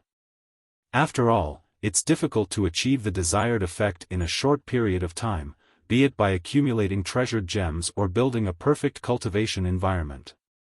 Now that Sister Lingxiu has acknowledged Aunt Mei as her master, she can solve this shortcoming in the shortest time possible. We can only be happy for her." The lady in white, Aunt May, hummed in agreement and nodded. That's true. Now that she's my disciple, even if her foundation is weak, I have the means to help her make up for it in a short period of time. What comes next is nothing more than training her state of mind and adapting to the experience. Perhaps, Lingxiu's cultivation base will surpass both of you for a long time to come. Ji Lingxi said hopefully, Aunt May, you possess extraordinary powers and your cultivation base is even more profound. I wonder how you compare to the first master of the ninth abyss. The corners of Aunt May's lips twitched subconsciously as she replied, that first master of the ninth abyss. Although my cultivation base is already considered top-notch, there's still a gap when it comes to facing him head-on. I've never been unduly humble, but this is the truth. Ji Lingxi was deeply worried as she said, the first master of the ninth abyss that you mentioned just now, blowing down the sun, moon, and stars with a single breath. What an unimaginable force, Aunt May nodded and said, his ability is far beyond that. Or rather, I wouldn't have paid any attention to him if that was the extent of his ability. In fact, the so-called blowing down the sun, moon, and stars is roughly like this. With that said, he waved his hand and shouted, reversal of day and night. Then, Ji Lingxi saw the sun that had been hanging high in the sky suddenly set in a hurry. A full moon appeared in the sky, illuminated by twinkling stars. The weather changed abruptly. Day turned into night in an instant. This scene only lasted for a single sentence from the woman in white. The whole of Tiantang City fell into an uproar in the face of such a sudden change. Ji Lingxi was dumbfounded as she murmured, this is the reversal of the sun and moon, the reversal of the stars? Aunt May chuckled. You're currently limited by your horizons. You're thinking too naively. My actions so far are merely to clearly show what it means to blow down the sun, moon, and stars. After pausing for a moment, he pointed somewhere and said, do you see that? There is a slightly dim star beside the moon. Ji Lingxi looked over and said, I saw it. Why, Aunt May was very gentle as she said, this is the so-called blowing down the sun, moon, and stars with one breath. As she spoke, she pursed her lips and blew out a breath. A beam of white light sped forward and disappeared with a whoosh. In the next moment, Ji Lingxi clearly saw the star that had been dimming suddenly explode in the night sky, turning into fireflies that filled the sky. In the vast starry sky, a dazzling meteor shower appeared. Ji Lingxi's mouth was agape, her eyeballs almost popping out of their sockets. Her mind was blank from the shock. Day and night were overturned with one shout. Exploding a star with one breath, scattering it into a meteor shower. Was this the work of a human? The result of a shout and a puff of air? Aunt May said softly, only when one's cultivation base has reached this stage can one be said to have reached a certain realm. Ji Lingxi's scalp prickled as she trembled, unable to speak for a moment. The first master of the abyss is twice as powerful as I am, Aunt May said softly. At this moment, Ji Lingxi suddenly felt that the road ahead was far and far away. Although it was not to the extent that the future was bleak, it was still bleak. Aunt May's cultivation base had obviously reached a profound realm that the world could not understand, recognize, or even imagine. Yet, the first master of the abyss was even more powerful than Aunt May. Then, when would he be able to save his parents? Even if he and Yun Yang were to join forces, how could they be his enemies? Thinking of this, tears streamed down her cheeks. Let me tell you one more thing, Aunt May said softly, don't ask how far the road ahead is. Just keep moving forward. Yun Yang has the potential to reach that stage. Not only him, you have it too. It all depends on whether you can do it. Yun Yang has the potential to reach that stage, and so do you. His words of encouragement to Ji Lingxi was unparalleled. She looked up abruptly. Really? You're not lying to me, are you? Aunt May smiled. Why would I lie to you? Don't tell me you can't feel the changes in your body? This is the power your father has imparted to you. What's more, you've only obtained 1,000th of the power he has imparted to you. Ji Lingxi's eyes glowed. I understand now, Aunt Mei. Aunt Mei said, in the future, I'll let Shangguan Lingxiu come with all of you, to deal with, the first master of the abyss, that person. She wanted to go along with the telepathic message and mention the devil, but she could not bring herself to do so. After all, it would be too harsh on her conscience. She even felt an inexplicable sense of guilt. This first master of the abyss is really unlucky. I don't even know anything, but I've already become the biggest devil in the imagination of these young people. What an undeserved disaster, to think that you've borrowed the bound of universe to set up and nurtured a perfect ally for yourself. But you shouldn't know that things have changed completely this time, right? Not only have you been replaced by someone else, but you've also nurtured a powerful enemy for yourself. What kind of friends have you made? Other than tripping each other up, you've been setting each other up. Being careless in making friends is no longer enough to describe it. This is the embodiment of a serious failure as a person. However, recalling how the first master of the abyss had tricked her husband previously, Aunt Mei felt relieved. Who else would I have tricked if not you? Who asked you to be a failure as a person and make enemies everywhere? These people have joined forces, including your own family's interference now. It's all your fault, you blackmailer. With your strength alone, how can you fight against so many people at once? Chapter 8:15. Aunt Mei waved her hand and the order of heaven and earth resumed its normal operation. She said with a smile, Lingxi, the red glow on you doesn't differentiate between friend and foe. It bothers you a lot, doesn't it? Ji Lingxi blushed. It's all right, it's still very useful, Aunt Mei smiled meaningfully. Is it really useful? What if I say that I can remove it for you? Remove it? Ji Lingxi was dumbfounded. Was this Yun Yang's biggest wish all this while? Ji Lingxi could see that Yun Yang harbored a deep grudge against the red glow on her. He hated it to the core. If he really did get rid of it, he would probably be eaten up by him in a few days. Yet, she could not muster the slightest intention to resist him. I think I shouldn't. Ji Lingxi blushed. This can be considered a goal to strive for in the short term. The pros will always outweigh the cons. Oh, so the pros outweigh the cons. Aunt Mei replied meaningfully. Ji Lingxi blushed. Women. Aunt Mei hugged Ji Lingxi's shoulder and said, sometimes, you have to know how to tolerate and give in.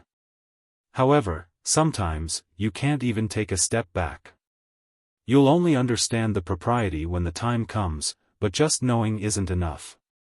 You have to grasp it and strike when you should. Ji Lingxi hummed in acknowledgement, nodding in agreement instinctively, but there was still a hint of confusion in her eyes. Cherish the people in front of you. When the woman in white saw that she didn't really understand, she sighed softly and said something else. This group of little girls in the small courtyard. Shangguan Lingxiu looked at Yun Yang, her face pale and her gaze filled with an indescribable infatuation. For a moment, there was nothing to say. Yun Yang could only feel a bitter emotion rising within him. He, who was usually glib and eloquent, could not utter a single word at this moment. Both of them had feelings for each other and knew each other well. They had not intentionally avoided each other. In spite of this, there was no actual intimate contact. Based on this alone, he was even worse than Yun Yang and Ji Lingxi. Although Ji Lingxi's red light was annoying and domineering, there was still a buffer when it was triggered. As Yun Yang continued to experiment in a semi-passive manner, he could still occasionally touch her hand. Of course, the consequences were still severe. As for Shangguan Lingxiu, both of them had never even held hands. I'm leaving. Shangguan Lingxiu flashed a gentle smile as usual and said softly, this time, Yun-yang took a deep breath and said, "Yes, I know." Shangguan Lingxiu said, "I won't be by your side from now on. Take care."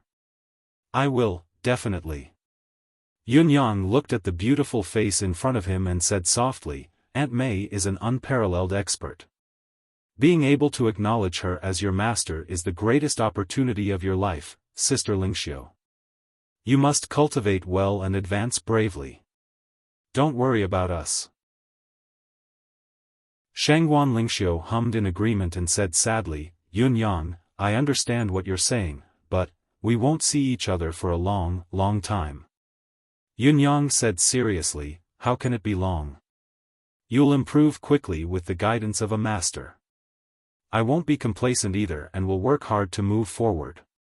I believe that the day we meet again in the bound of universe won't be far." Meet again. These words were of utmost importance to Shangguan Lingxiu now. She felt her heart that had been drifting aimlessly in the air settle down at once, becoming firm and resolute. There were no more doubts. "You must be well," Yun-yang exhorted in a low voice. Shangguan Lingxiu lowered her head and answered meekly. Yun-yang sighed softly and said, "Aunt Mei's identity, background, and power are far beyond what I know. My parting gift to you probably won't catch their attention." He chuckled softly and said, "However, my woman is going on a long journey. No matter what, this farewell gift is indispensable." With a flip of his wrist, he took out a ring and said, "This is a cultivation resource that I'm giving you. Keep it well. When we arrive at the sect, we have our own confidence. There's no need to be too humble." Shangguan Lingxiu was shocked, her face flushing. Yun-yang's woman. The shock that these words brought to her was indescribable. Shangguan Lingxiu's gaze was like water as she looked at the black ring before her. Unexpectedly, there was shyness in her eyes as she extended her right hand and said in a low voice, "Help me put it on." Yun-yang smiled softly. "Once you put it on, you won't have to take it off for the rest of your life." Shangguan Lingxiu said with a blushing face, "If I still have to take it off, why would I wear it?" Yun-yang laughed and picked up the ring, slipping it onto Shangguan Lingxiu's right ring finger gently. Throughout the process, Shangguan Lingxiu was trembling, her face flushed, but she did not budge. She only stared at Yun-yang's face in a daze, as if she was trying to engrave this face into the depths of her heart. He would never forget this moment for the rest of his life. After a long, long time, Shangguan Lingxiu approached Yun-yang slowly. She seemed to hesitate for a moment before she suddenly stood on her tiptoes and pressed her trembling lips against Yun-yang's. Yun-yang could feel that the beauty's lips were exceptionally cold and trembling. The indescribable fragrance was refreshing, but it was also filled with an unforgettable tenderness that flowed into his heart. He could not help but extend his arm and wrap it around Shangguan Lingxiu's slender waist. After a long time, their lips parted once more. Shangguan Lingxiu looked at Yun-yang's face in a daze and stepped back slowly. "I'm leaving. I'm really leaving." Yun-yang said softly, "I'll work even harder. I look forward to the day we meet again." Shangguan Lingxiu's beautiful eyes stared deeply into Yun-yang's. After a while, a tear finally trickled down slowly. Finally, she turned and dashed out of the door without looking back. 2 drops of crystal-clear tears fell to the ground. Ji Lingxi was still waiting by the door.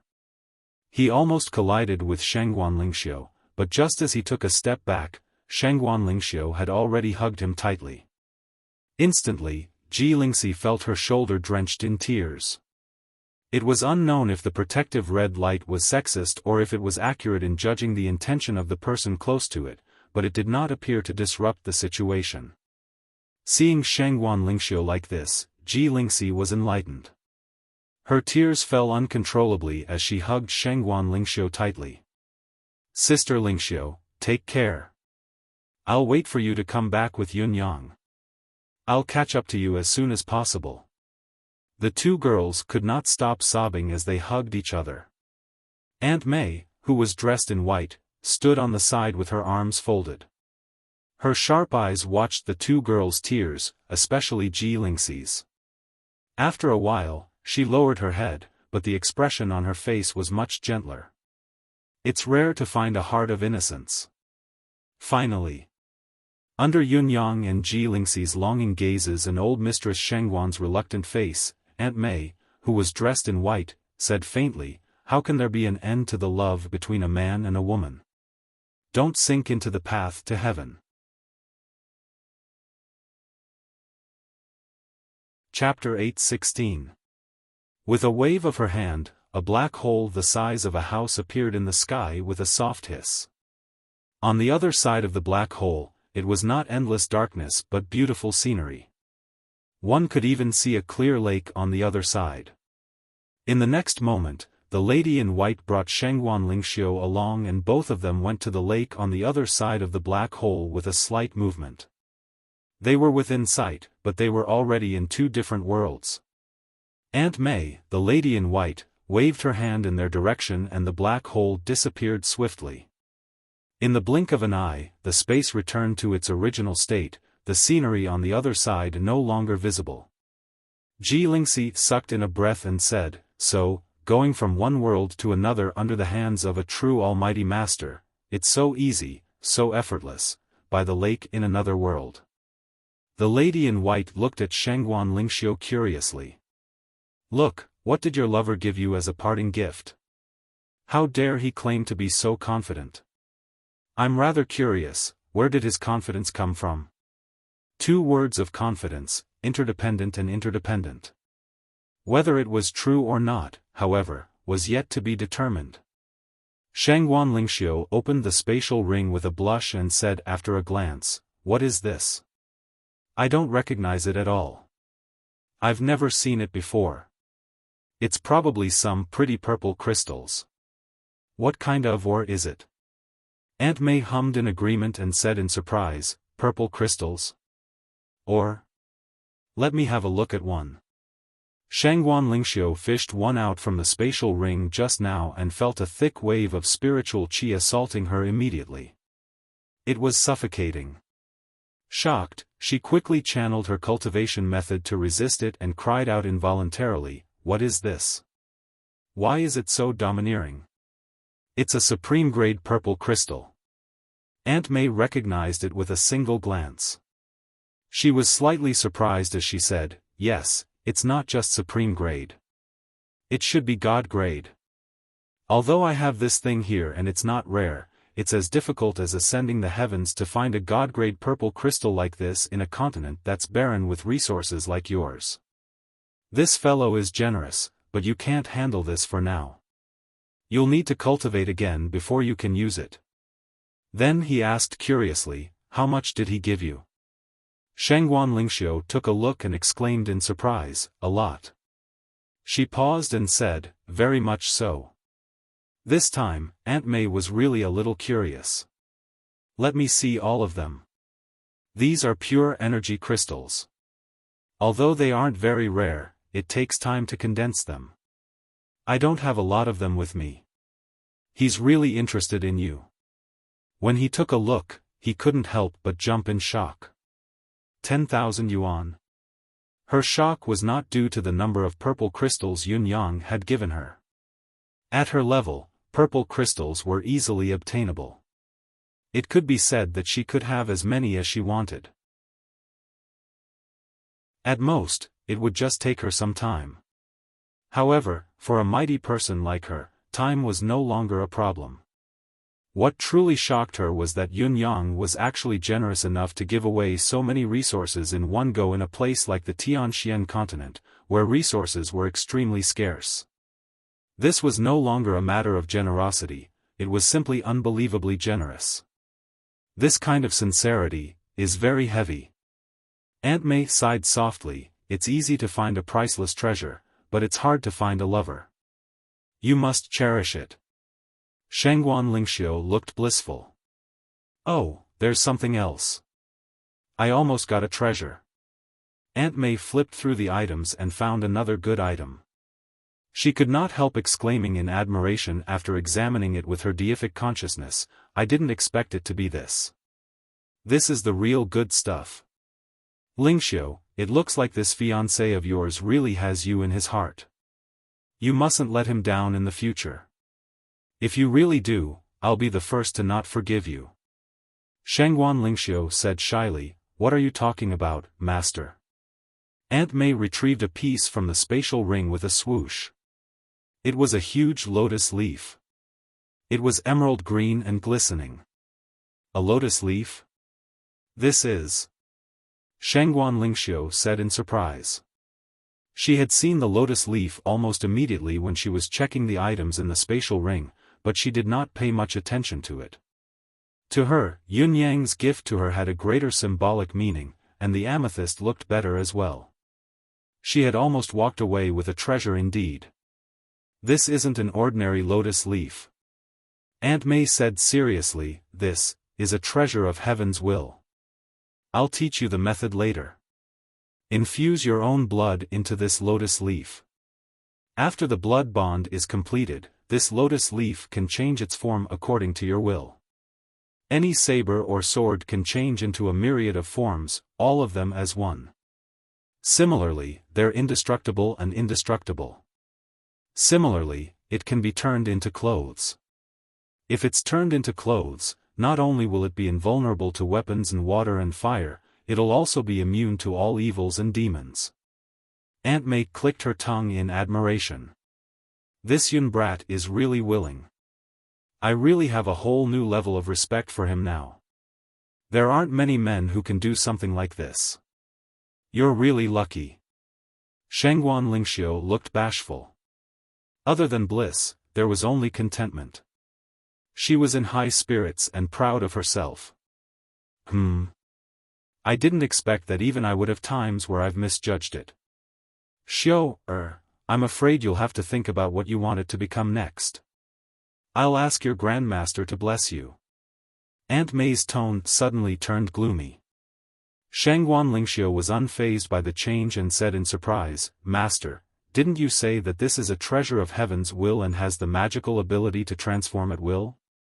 If it's limited to one, wouldn't this treasure be damaged for no reason? Aunt Mei blushed slightly and murmured, Your master was too surprised just now. This lotus leaf is indeed a treasure of heaven's will, but it's only a secondary leaf. It should be one of the leaves of Yun Yang's natal treasure, so its effect is slightly impaired. It can't change infinitely, so it can only change once. After that, it can't transform anymore. Still, this is rare enough because the effect won't be reduced after the transformation. It's still a rare treasure that's hard to come by. Shangguan Lingxiu bit her lip, unable to make up her mind. Chapter 8:17. Shangguan Lingxiu thought about it for a long time and said, Master, I still want to turn it into a sword. Yun Yang's future path is bound to be difficult and filled with obstacles. I can't only think about protecting myself. I hope to face all the obstacles and setbacks in the future with him. When facing any obstacles, I hope that I can use the sword in my hand to cleave them apart for him, so that he can move forward unhindered. Ha ha ha. A maniacal laughter rang out before a voice spoke, Shui Yan, what do you think? You're a woman, but you still don't understand women well enough. I've long guessed that this girl would choose a weapon. Do you concede? A man in white appeared amidst the laughter. The newcomer had 3 long strands of beard that floated all the way to his belly button. His white hair made him look rather old, but his eyes were still clear as if they could see through everything. He had the demeanor of a sage, ethereal and otherworldly. One look at him would evoke a sense of reverence. Such a person was like a deity among immortals, he was extraordinary. Shangguan Lingxiu was awed by this person's demeanor as well. She was immediately filled with respect and realized that this person must be the grandmaster that her master had mentioned. Her master was already so impressive, the grandmaster would probably be even better. Unexpectedly, Aunt May's eyes widened when she saw the person before her. She did not know whether to laugh or cry. "You! What are you doing? How did you turn yourself into such a ghastly state? Are you trying to scare me?" The newcomer stroked his long beard with his hand. He had an unfathomable and admirable demeanor. He squinted his eyes and said disdainfully, "Since I've become a grandmaster, of course, I can't be the same as before. At least in front of this girl, I have to maintain a steady and calm image. Isn't this reasonable? How did it become frightening?" Aunt May covered her face, speechless. "Based on what you've just said, which one of them is steady and calm? You're not frightening now, but you still don't have a shred of your image." "You're right. It's not easy for our family to take in a disciple. Our priority now is to send out the invitation and hold the ceremony." The man in white stroked his beard, squinted his eyes, and said, "Let those guys rush over to congratulate and give gifts, isn't it?" Aunt May was at a loss for words. She knew that her husband's image had crumbled yet again. His worldview had been shattered, and his moral integrity had been destroyed. "Xiao Miao, Xiao Yi, come, come, come. Hurry up and get ready. I'll give you a name list. Hurry up and write the invitations." The man in white counted on his fingers. "Then, Ling Tian Palace should send 50 of them. As long as they are in there, make sure everyone has one. Also, Old Black should send, is 200 enough?" Thinking, he turned around and asked Aunt May, "How many wives does Blackie have?" Aunt May was speechless. She said angrily, "You want all of his wives to send a congratulatory gift? Don't you have any shame? Even if you're shameless, us sisters are." The man in white was furious when he heard that. He said angrily, "Who is the shameless one? Which of his wives didn't send an invitation card when they gave birth? Of course, we have to take back all of our disciples. Damn it, the biggest loss I've suffered in this life is marrying too few wives. It's a huge loss." The woman in white glared at him and smiled faintly. "Too few wives? From what you've said, it seems like you've been speaking from your heart for a long time." The man in white's expression changed. He laughed and said proudly, "Although they are few, they are of high quality. They are many times better than his ordinary women. They can completely crush him. I've always been satisfied with this." An unprecedented storm was instantly annihilated into nothingness. No matter how strong an expert was, no matter how capable an almighty being was, a woman was still a woman. Eternal love for beauty, and receiving the heartfelt praise of her man, any level of turmoil could instantly be suppressed by 80 to 90%. Oh yes, on the other side, send a few dozen invitations to the dozen people there. Distribute them according to their names. Speaking up to this point, he suddenly thought of something and said, "Oh yes, don't send that narcissist. He definitely won't come. Also, Fraud Tian, make it clear that our disciple is his daughter-in-law. Let him think about it. Don't think about taking advantage of him all the time. Also, send it to Xiao Xiao as well. Confirm that it has been sent. Also, we have to send it anyway. Everything has to be confirmed." The man in white roared into the sky excitedly, "Let me send one too this time."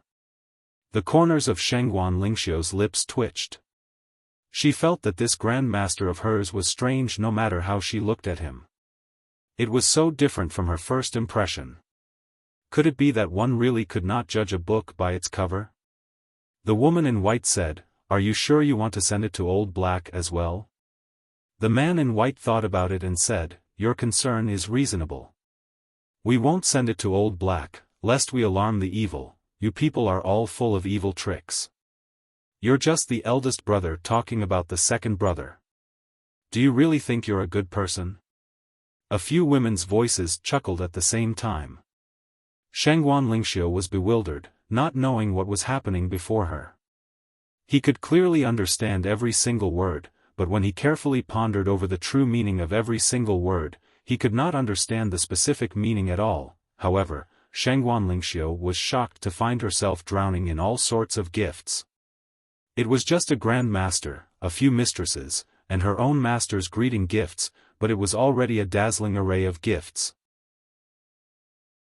Shangguan Lingxiu looked at each of the items she had received and thought subconsciously, how good would it be if I could go back now? How much effort can I save if I give these to Yun Yang? Shangguan Lingxiu had already left, her silhouette nowhere to be seen. Everyone in the Shangguan family was filled with melancholy. Old Mistress Shangguan was the only one who seemed to have let go of a burden as she sighed softly. It was just that there was an additional sense of longing, her expression filled with worry. Yun Yang, don't let Lingxiu down when the time comes, the old mistress told Yun Yang seriously. Yun Yang nodded heavily. Don't worry, old mistress. Yun Yang promises you here that I'll never let Lingxiu down. Old Mistress Shangguan smiled faintly and looked at Yun Yang lovingly, saying softly, if you and Lingxiu get married one day, don't forget to offer a pot of wine to this old one's grave. This old one will be comforted to know it in the afterlife. Yun Yang took a deep breath and said, Old Mistress is healthy. You'll definitely be able to see that day. Even if you have grandchildren around your knees, it won't be wishful thinking. Old Mistress Shangguan smiled and said, I hope so, Honorable Yun. She then said in a low voice, Supreme Cloud, you must be careful when you go to Tianxian Cliff. If you're not completely confident, don't force yourself. You can plan for the long term. There's plenty of time in the future, there's no need to rush. Yes, Yun Yang understands the crux of the matter, Yun Yang replied. The old mistress sighed and said, actually, the Ninth Supreme's matter is Yutong's entire empire's matter. However, you've brought it into the martial world alone and forcefully severed it from the empire's destiny. Your intention is good. However, to shoulder the world's troubles alone and shoulder the empire's subsequent troubles, it's too tiring. Yun Yang sighed again. Old Mistress Shangguan was indeed someone who had been in charge of the Shangguan family for so many years. With just a single glance, he had seen through all of his thoughts. Chapter 8:18. In the palace. His Majesty the Emperor had locked himself in the royal study. What he held in his hand was the will of the eldest prince, Supreme Earth. He had read Supreme Earth's will over and over again. He could already recite every word and punctuation mark in it fluently. However, he could not bear to put it down. He wanted to read it again and again. It was as if he could feel that his son was still alive and still by his side as long as he stayed like this. The Emperor's tears flowed endlessly, sobbing soundlessly. The ground beneath his feet was already soaked. His eyes were swollen like peaches. His body continued to tremble and only calmed down after a long while. He heaved a soft sigh of relief and passed down the imperial edict, summoning Qiu Jianhan, Fang Qingtian, and Leng Daoyin into the palace for a discussion. Supreme Cloud has challenged the Four Seasons Tower to Tianxian Cliff. What do you think about this? Feel free to speak your mind if you have any suggestions. In spite of this, the three old sirs were silent. What do we think?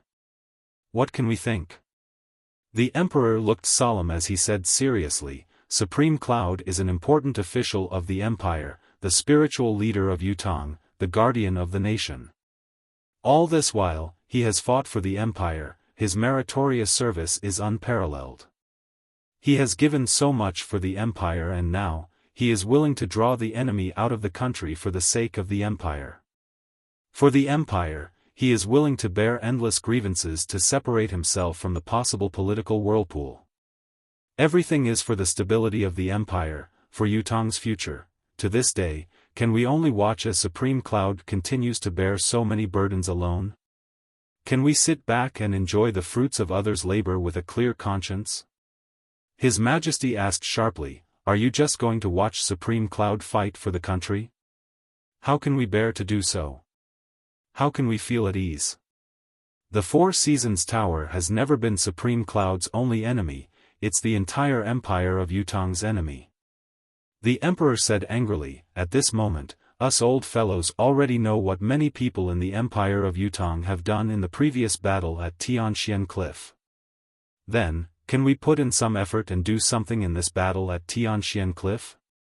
Old Marshal Qiu and the others grew quieter in response to His Majesty's question, but they were still speechless. What can we do about the battle at Tianxian Cliff? Honestly, we want to do a lot, even if it means sacrificing our lives, as long as we can be of some help to Supreme Cloud. However, no matter how unwilling she was, no matter how guilty she felt, there was nothing she could do. Any reckless move now would be an overestimation of one's own capabilities.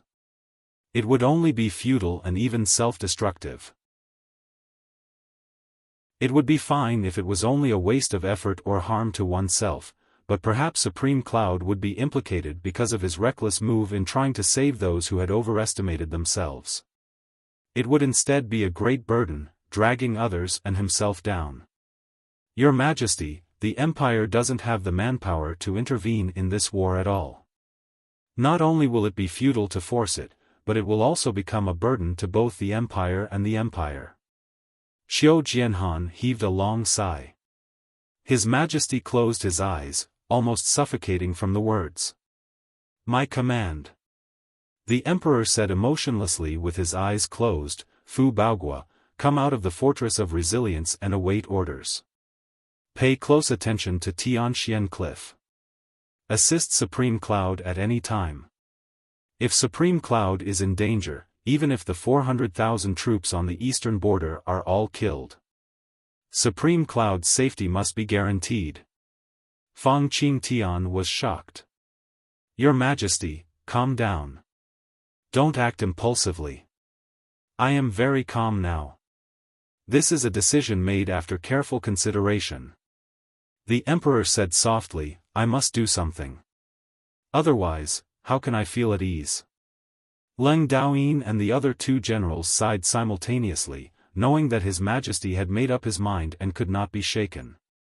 Although the three of them felt that this was foolish, irrational, and even illogical, and that it would not benefit the Empire at all.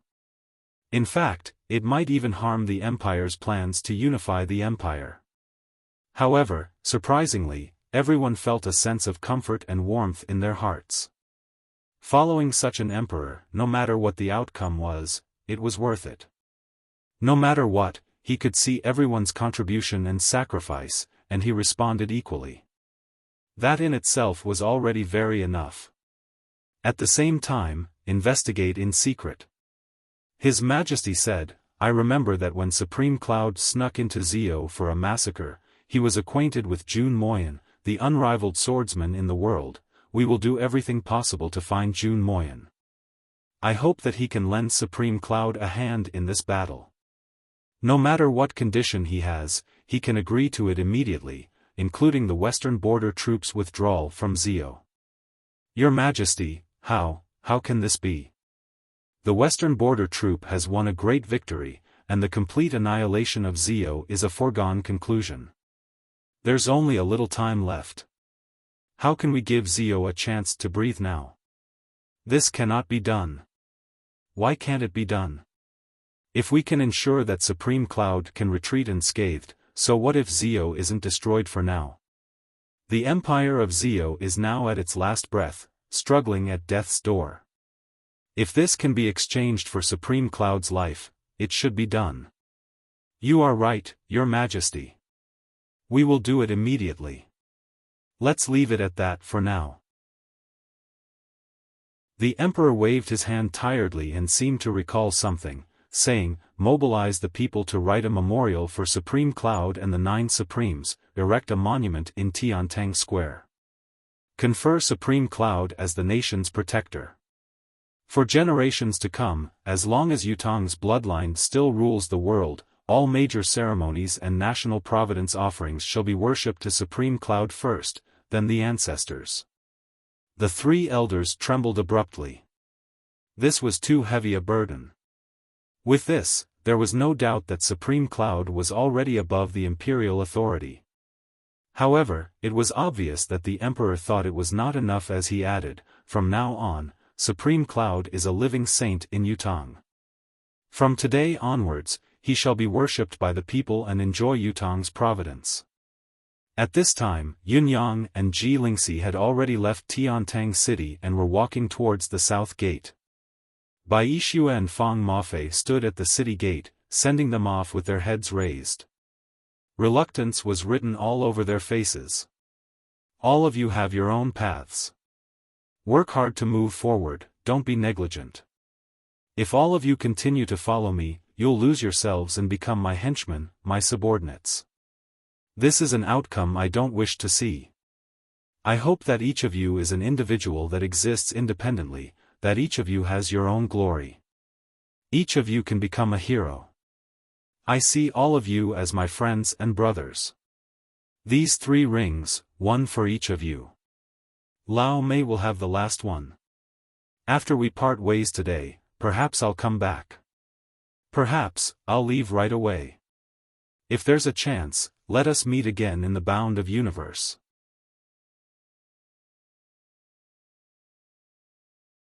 Chapter 8:19. On top of the city wall. Yun Xiaoyao held a ring in his palm as well. Watching Yun Yang and Ji Lingxi walk further and further away, his expression was unusually complicated. Yun Xiaoyao still stood at the top of the city wall until both of them could no longer be seen. The night breeze blew, and soft sighs could be heard from the top of the city wall. He closed his palm gently and gripped the ring tightly in his hand. "I won't open this ring for the rest of my life," Yun Xiaoyao murmured. This was a gift from his son. However, he did not want to know what was inside. He only wanted to keep it in one piece. In one piece. Ji Lingxi and Yun Yang traveled eastward at a moderate pace. Of course, they were moving at their own maximum speed, but they were still much faster than an ordinary person. Both of them sensed their qi as they walked. They had a clear feeling that as long as they wanted to, they could activate their mystical qi with all their might and leave this world to enter the bound of universe. The feeling grew clearer and clearer. However, neither of them had the intention to do so. The Four Seasons Tower was not destroyed yet. Along the way, smoke could be seen rising from the chimneys. The people along the way wore smiles on their faces. It was a smile of complete relaxation and comfort. Every time they approached a village, there would be children playing and chasing each other. Occasionally, they would even run onto the road. There was an endless stream of pedestrians on the road as well, coming and going from all directions. There was no longer the fear and despair when they were besieged by the 4 countries. Everyone's faces were clearly filled with hope for a better life, as well as a sense of pride and confidence that came from being superior to others. Occasionally, when the army passed by, the owner of the tea stall would greet the soldiers warmly to stop and have a sip of water, serving them with everything he had to express his sincerity. However, the army would not stop, so the owner could only wave and smile as they passed. When the army passed by, the owner of the tea stall simply moved the tea stall to a larger space, almost to the point where it was placed on the main road. When the army passed by again, they simply carried trays and handed bowls of tea to them. How can I not do it? This is my sincerity. The army has its rules, but I have to fulfill my sincerity. Lingxi, do you know that the biggest wish of the 9 of us in this life is nothing more than to be able to witness such a sight? Yun Yang looked at the passers-by contentedly, his heart filled with joy. He could not help slowing down his slow footsteps and stopping to watch the owner of the tea stall serve tea. Big Brother once said that if there was a day when Yutong's people could eat their fill and wear clothes to protect them from the cold, they could walk with their heads held high and their chests puffed out to the outside world, they were proud and arrogant, neither servile or overbearing, then the day of world unity would not be far away. This is the long-cherished wish of U.S. brothers. For this goal, I have no regrets in life or death, no regrets in 100 battles. Now that Yutong is at peace, the unification of Yutong is only a matter of time away.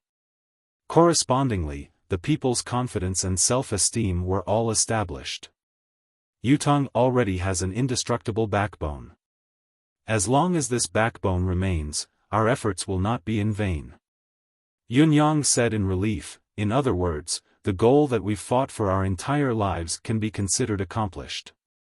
I haven't let down my brother's trust.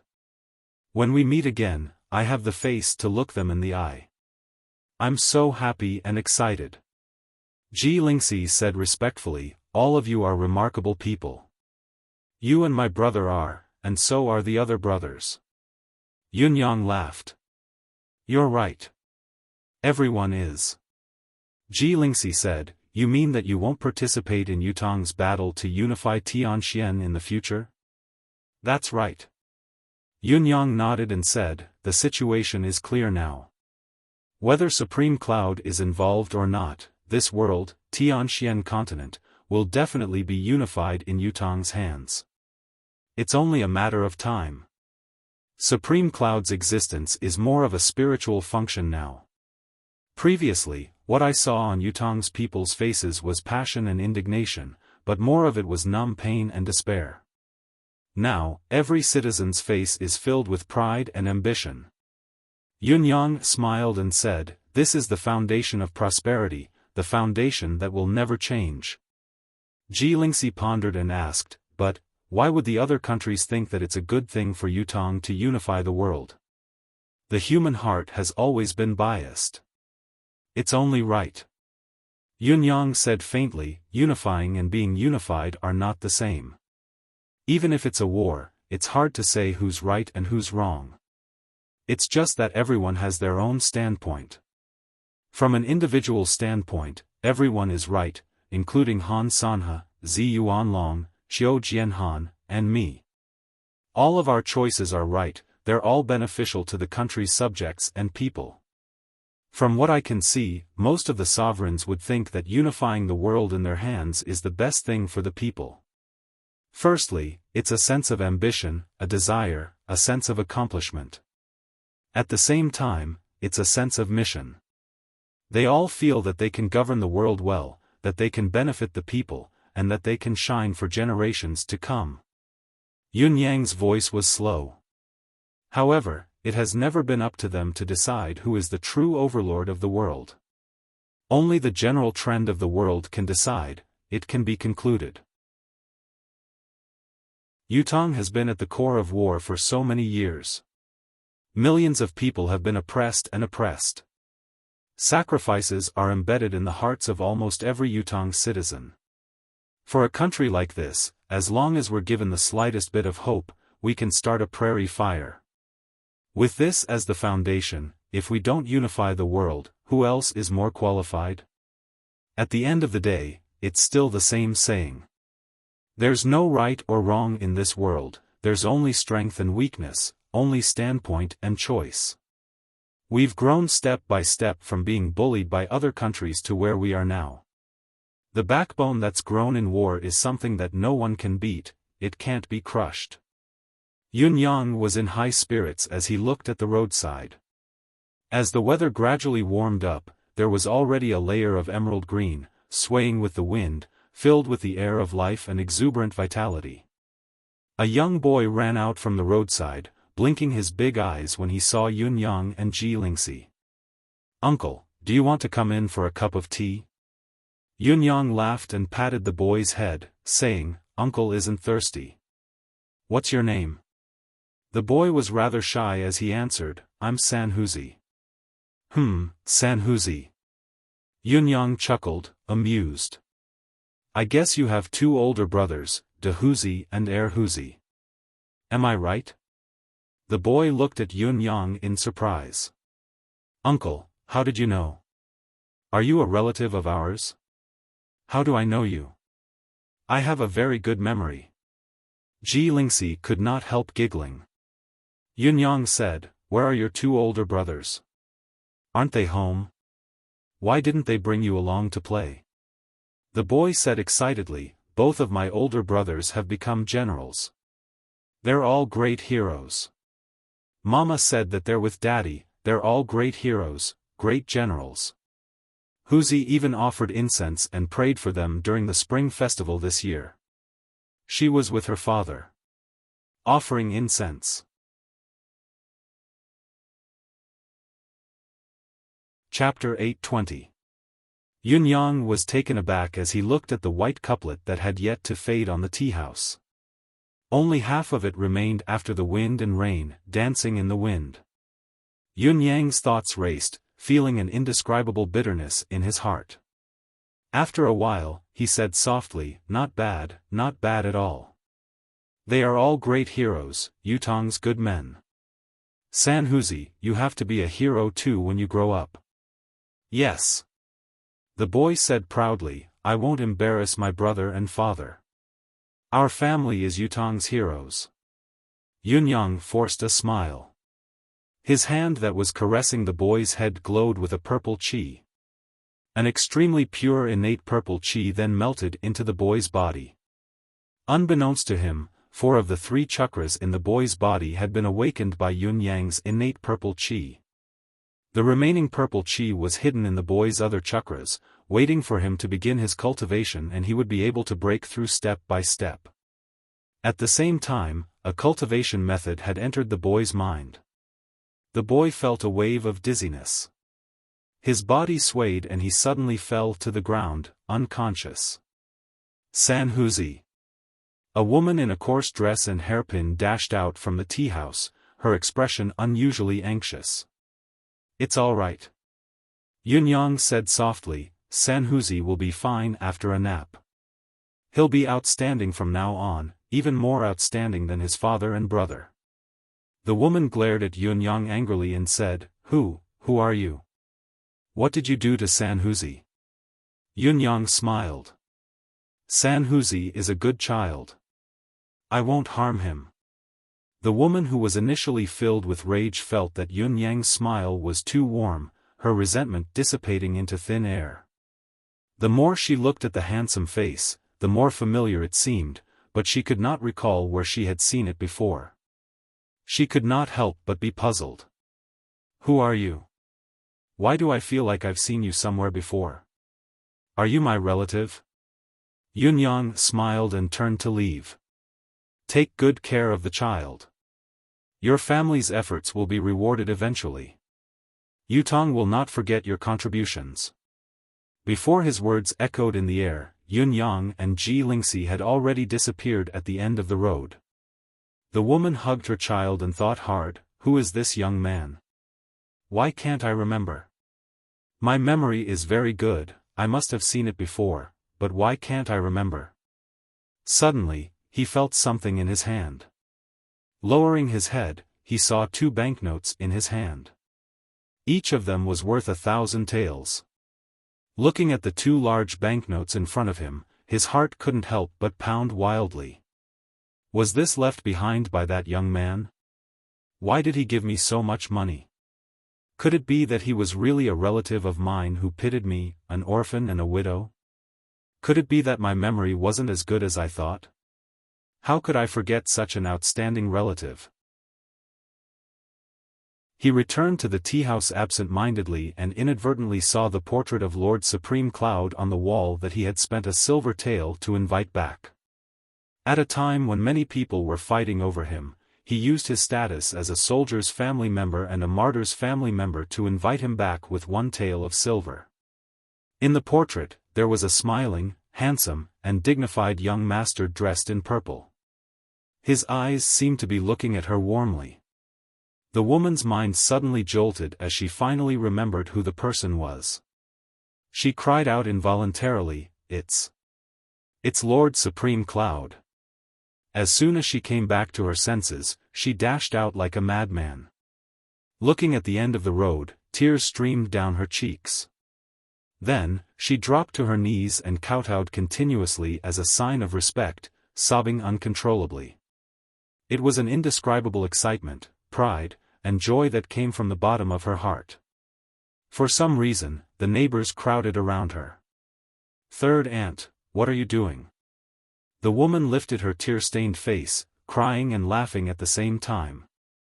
Lord Supreme Cloud came to our place just now. He even carried Sanhuzi and talked to him for a while. He even gave me banknotes. It's Lord Supreme Cloud.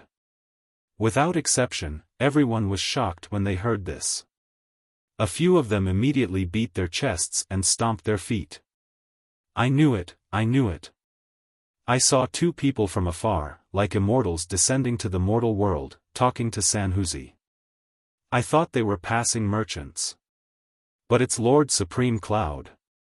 Sigh, I'm as blind as a bat. It was such a great opportunity to pay my respects to the Emperor, but I missed it. Everyone was envious and excited, but not a single one of them had any doubts. In Yutong now, no one dared to impersonate Lord Supreme Cloud. It's definitely not a bad thing that Sanhuzi has fainted. Lord Supreme Cloud must have given Sanhuzi something good, or else he wouldn't have fainted. This is a rare opportunity. This child is a blessed man, to be able to gain Supreme Cloud's favor. Third aunt, your days of happiness are yet to come. Your casual action just now might have created a great general for Yutong. Ji Lingxi looked at Yunyang. Ji Lingxi looked at Yunyang. She had seen Yunyang do the same thing many times along the way. Yes and no. It all depends on the child's future. Yunyang said, still, this path can be smoother than most people's. His brother and father have died in the battlefield for Yutong today. It's fine if I haven't met such a child, but since I've met him, I'm obligated to give him a future. This child's future can be determined from now on. These things are destined to spread. Many people will know that these children were personally taught by Lord Supreme Cloud. Who in the entire empire of Yutong will look up to them? Therefore, the future of these children has been decided the moment you made your move, hasn't it? Ji Lingxi looked at Yunyang, her eyes sparkling. She sounded doubtful, but her tone was firm. Ji Lingxi's feelings towards Yunyang had always been the same. Ever since the night they had met inexplicably and asked for Yunyang's help, staying in his house, Ji Lingxi did not understand why she had not been wary of this man at all. The more they interacted, the more certain she was of this person. Ji Lingxi finally understood her feelings, especially after they had parted ways and she was saved by Yunyang. To hold his hand and grow old with him. However, this was only the ordinary affection between a man and a woman, nothing more. The naive love between a young man and a woman of a suitable age was mostly just a wish to tie the knot and grow old together. There was no time to truly understand the other deeper aspects. After all, these were things that could only be verified with time. However, as they got to know Yunyang step by step, Yunyang's intelligence, Yunyang's planning, Yunyang's battle prowess, Yunyang's bravery, Yunyang's. In the end, they realized that Yunyang was actually one of the famous Nine Supremes, the only remaining Supreme Cloud, the Nine Supremes think tank. To Ji Lingxi, it felt like her understanding of her sweetheart was being refreshed again and again. It was as if the Yunyang she saw each day was a different Yunyang, growing more and more perfect by the day. To put it in a more conventional way, there was no best, only better. Until now, today, Ji Lingxi once again experienced a sentiment from Yunyang. It was a noble sentiment that would not hesitate to sacrifice everything for the country and its people. It was the temperament of a great chivalrous man who had compassion for the world, almost like a saint. Perhaps, the term great chivalrous man should no longer be used to describe him. It would be more appropriate to describe him as a chivalrous man, a chivalrous saint. In addition to this realization, Ji Lingxi could not help but feel that Yunyang was a rare talent. She was even more pleased with her own sharp eyes for spotting a hero. Humph, I fell in love with him when he displayed his flirtatious attitude. How far-sighted I am. Back then, it was as if I had picked out a piece of jade from a pile of trash, a flawless piece of jade. My eyes are really sharp indeed. Counting down the days, it's almost the August 1st comrades' reunion. I've already abstained from alcohol for 5 days, I'll abstain for another 2 days to maintain my best condition. When that day comes, I swear to make those 90-odd people look at me in a different light and bow down to me.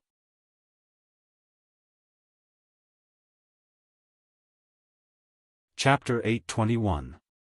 At the same time, Lingxi was somewhat ashamed of her own inferiority. He's so outstanding, why do I feel like I'm not worthy of him? I want to be more outstanding, to work harder, to have a higher cultivation base. On the other side, a certain father and mother were speechless. Little girl, how can you belittle yourself like this? Your cultivation is obviously higher than that brat's. You don't lose to him in any way. It's that brat's great fortune that he can win your heart. You can't show weakness first and admit your inferiority first. If you are willing to give in, your father and mother will directly lose everything. They will definitely be laughed to death by that swindler. You must not let them down. Yunyang had a strange feeling in his heart. They were walking normally, so why was Lingxi holding his hand, intentionally or unintentionally? Was she taking the initiative? Yunyang, look, the clouds on the mountain over there are so beautiful. They look like a big fish. Don't you think so? Lingxi pointed at the clouds in the sky with one hand and held Yunyang's hand with the other to let him look. Yunyang followed the voice and frowned. Fish? That's clearly a lump of neither, all right? How was it beautiful? What kind of aesthetic perception was that? However, ever since Lingxi had held his hand for this reason, they had never parted ever since they held each other's hands. Look over there. It's a little squirrel. It's so cute. Look over there. Huh, what's that bull doing? Ayaya.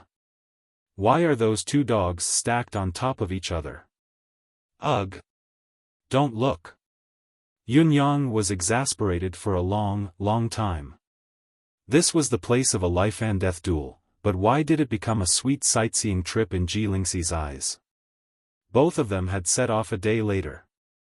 If they had turned into the clouds and traveled at full speed, they would have arrived long ago. However, with Lingxi following behind, it was rare for Yunyang to travel at full speed. Even though both of them were much faster than ordinary people, it was still a distance of nearly 10,000 miles. They had already wasted a lot of time delivering gifts along the way, and now, they had to stop from time to time to enjoy the scenery and have some fun. The 3-day deadline that Yunyang had set had passed with a swoosh. When the 3-day deadline had passed, Yunyang and Luo Bingyun had only covered less than half of their journey. Although it is said that a man's words are trustworthy and a man's words are worthless, it doesn't matter if he breaks his promise to the enemy. After Yunyang had forcefully found an excuse for himself, he felt at ease and was even more at ease. Since I can't make it in time and I'm destined to be late, I might as well let nature take its course and do whatever I want. Therefore, both Yunyang and Lingxi traveled slower and slower. If they did not have a certain level of speed, who knew when they would be able to reach their destination? The Four Seasons Tower's men, who did not know what was going on, almost broke down. By this time, all the pinnacle experts of the Four Seasons Tower were already waiting at Tianxian Cliff. With Mr. Nian as the leader, the entire nest was turned out in full force. The scale was even grander than the ambush Ling Xiaozue and the rest had encountered previously. This was Supreme Cloud, the sole remaining member of the 9 Supremes, who had set the date in front of everyone in the world. It had to be a date that was set in stone. There was no room for error. They would not leave until one side was completely annihilated, or both sides would perish together. There was no room for negotiation between the 2 sides. In spite of this, the symbolic day of the decisive battle had already arrived.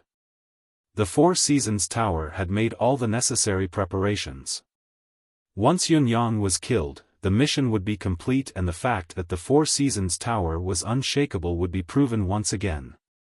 The Four Seasons Tower's men were filled with confidence and excitement as they set up the spiritual restraining formation at Tianxian Cliff in the quickest manner possible. Then, they waited quietly for the other party to come. Who would have thought that after waiting for a whole day, the expected and reasonable opportunity to catch the enemy off guard did not appear? 2 days later, there was still no sign of him. The unpredictable ambush still did not come. Seeing that the third day was about to pass, everyone was already on the highest alert, waiting for Supreme Cloud to come and fight to the death. It was obvious that Supreme Cloud was prepared to fight on the day of the duel without the slightest bit of hesitation. In the end, the agreed time had passed, but the main character did not come. This time, everyone was dumbfounded. You're waiting for a battle in front of the whole world. Don't tell me you're treating your words as nonsense. It doesn't make sense. You're Supreme Cloud, the hottest legend in this world. How can you go back on your words? I still believe that Supreme Cloud is a man of his word. He'll definitely come. There's probably something fishy going on and he's being held back by something. Mr. Nian said, "Why don't we wait patiently for another day? The Four Seasons Tower can afford to wait." In spite of this, 7 to 8 days passed. Everyone was about to get hemorrhoids from waiting, thinking that they could not wait any longer, but Supreme Cloud still had not come. Then, the Four Seasons Tower's scouts, who were lying in ambush at the perimeter, were shocked to find that Dongxuan's troops stationed at the Fortress of Resilience had surrounded Tianxian Cliff again and again under the leadership of Marshal Fu Baogua. They were densely packed like an impenetrable copper wall, airtight and impenetrable. Even a mosquito would find it hard to enter and leave freely, let alone a person. What was Supreme Cloud trying to do? What wishful thinking was this? The Four Seasons Tower's experts could not comprehend it at all. Was he planning to use these troops to encircle and annihilate them? Was it possible? There was indeed a limit to one's strength. We can't kill all of these people, but if we're determined to leave and retreat, you can't stop us even if you're able to gather 10 times the number of troops. If all else fails, we'll just fly. We're the best at flying, you know. No matter how domineering the deicide bow is, its firing range is still limited. As long as we don't risk our lives, what can you do to us? Then, what were these troops here for? They couldn't possibly be here to raise the flag and boost their morale, could they? Regarding this question, Mr. Nian sent someone down to ask Fu Baogua directly, "What are you guys doing here?" Fu Baogua answered straightforwardly, "We're here to watch the battle and cheer for Supreme Cloud. To ensure that this battle won't be disrupted by a third party." The Four Seasons Tower was speechless at the answer. Disrupted by a third party? This reason was very reasonable and very powerful. However, the problem was, which person, organization, or force would have the courage and ability to intervene in this battle of the century? To put it bluntly, even if a third party were to intervene, such as the concourse of the underworld, Ling Xiaozue and Duge Chou, they would only be helping Supreme Cloud. Would they target the third party who helped Supreme Cloud as well?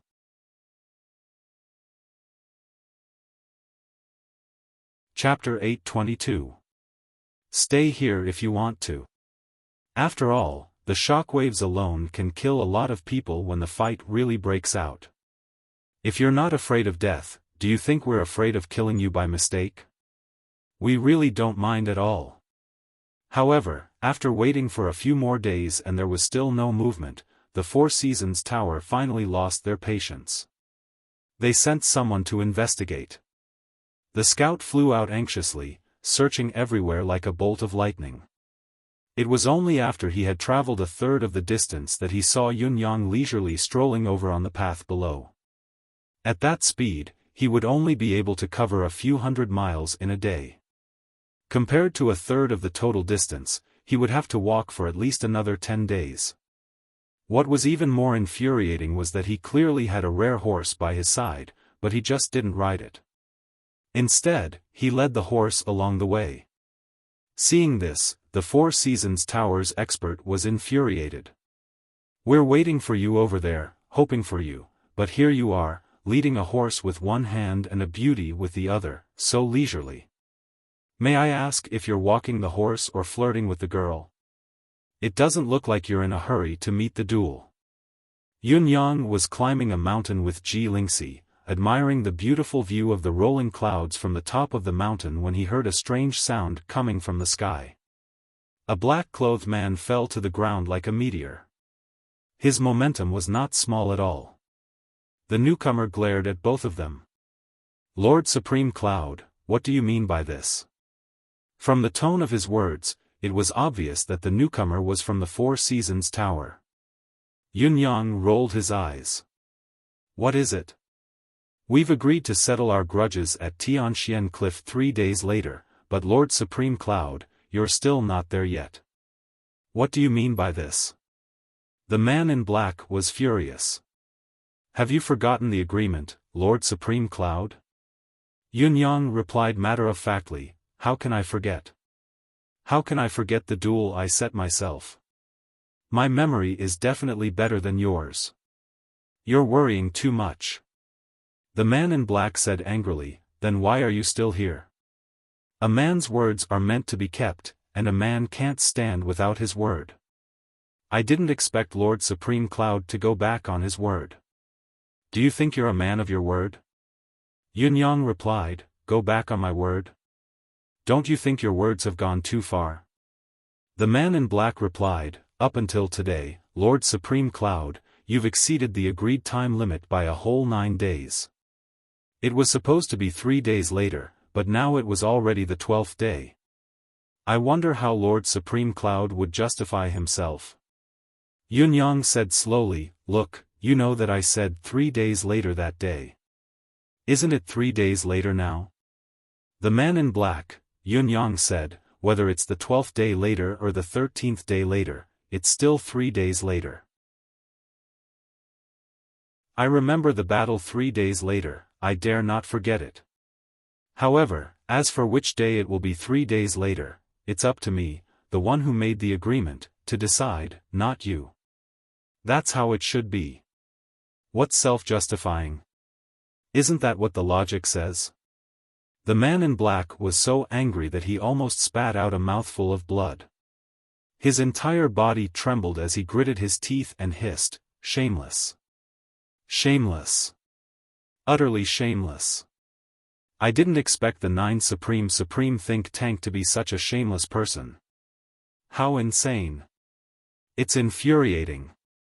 Yun Yang said faintly, "All of you are uncultured and have misinterpreted my words. Who can you blame for waiting in the same spot like idiots? Now, you're trying to turn the tables on me. How preposterous. Why do you look so angry? Do you really want to teach me a lesson here? You can come down then, I'll teach you any time." The man in black was panting heavily, his eyes almost popping out of their sockets. However, asking him to come down and fight to the death with Yun Yang. What a joke! The cultivation base of both Yun Yang and the girl in front of him was unfathomable. "I'd be courting death if I went down alone. Do you really think I'm stupid? I'm so angry that I'm about to die, but I still have to treasure my own life." The man in black held his breath and said, "According to Lord Supreme Cloud, doesn't that mean that 3 years later also belongs to the category of 3 days later? Is this the deeper meaning of Lord Supreme Cloud's words?" Yun Yang replied calmly, "You're right. You've become smart in an instant. You're worth teaching, you're worth teaching." The man in black was so angry that he was rendered speechless. Encountering such a shameless person, especially when he could not be reasoned with. What should he do? What could he do? Fortunately, Yun Yang continued, "It's a pity that this duel is destined to not drag on for so long. How can I allow all of you to live for another 3 years? Wait patiently, I'll go straight ahead. Look at the distance, there's not much time left. Don't be impatient. I'll give you one last piece of advice. Don't be surprised, let nature take its course. The man in black felt like his liver was about to explode from anger, on the verge of breaking down. Yunyang said, remember to tell Mr. Nian when you go back that those who do great things must have patience. While there's still time, all of you can still perfect the spiritual restraining formation, linger on with your last breaths, and enjoy life for a few more days. I'm doing this for your own good. When the day of the duel comes, your souls will be dead and you won't have the chance to enjoy life anymore. Without another word, the man in black turned into a gust of black air and left at a speed much faster than when he had come. He really could not stay any longer. If he were to let Yunyang say a few more words, he felt that his organs would explode without Yunyang even having to do anything, and he would die right there and then. He would really die of anger. What a pity! Yunyang and Ji Lingxi spoke in unison. If this fellow could not hold back his anger and charged down to fight, how wonderful would that be? Ji Lingxi would step forward and activate the red light to counteract the attack, and she would be able to cripple this fellow right here and now. Without a doubt, she would be more than happy to chop off one of Mr. Nian's arms. However, she did not expect this fellow to be so tolerant, to make a prompt decision and gallop away. Let's continue forward. I remember that after this valley, the scenery there is not bad. On one side is ice and snow that hasn't melted for years, while on the other side, there are actually hundreds of flowers blooming. It's a marvelous and breathtaking sight. Really? Really? Come, let's go. Let's go quickly. Don't miss out on such a beautiful view. Ji Lingxi was overjoyed when she heard that, pulling Yunyang along as they ran. Reddy snorted and followed them unwillingly. Yunyang was helpless against this fellow who had chased after him despite being thousands of miles away from Tiantang City. Stroking the horse's mane, he said, Reddy, I'm leaving in a few days. What do you think you're going to do? Reddy snorted and rubbed itself against Yunyang's body intimately. The meaning behind it was indescribable. Yunyang sighed to himself. In these few days, Yunyang had combed Reddy's meridians many times and fed it plenty of treasured resources. He had even squeezed out half a bowl of his blood for this fellow to drink. In spite of this, the only result was that this fellow was becoming more and more inseparable from him. Yunyang could not make up his mind regarding such a spiritual, unparalleled treasure. What should he do? Release it into the forest? Or, leave it on the battlefield? Would it be possible if he brought it away from this world?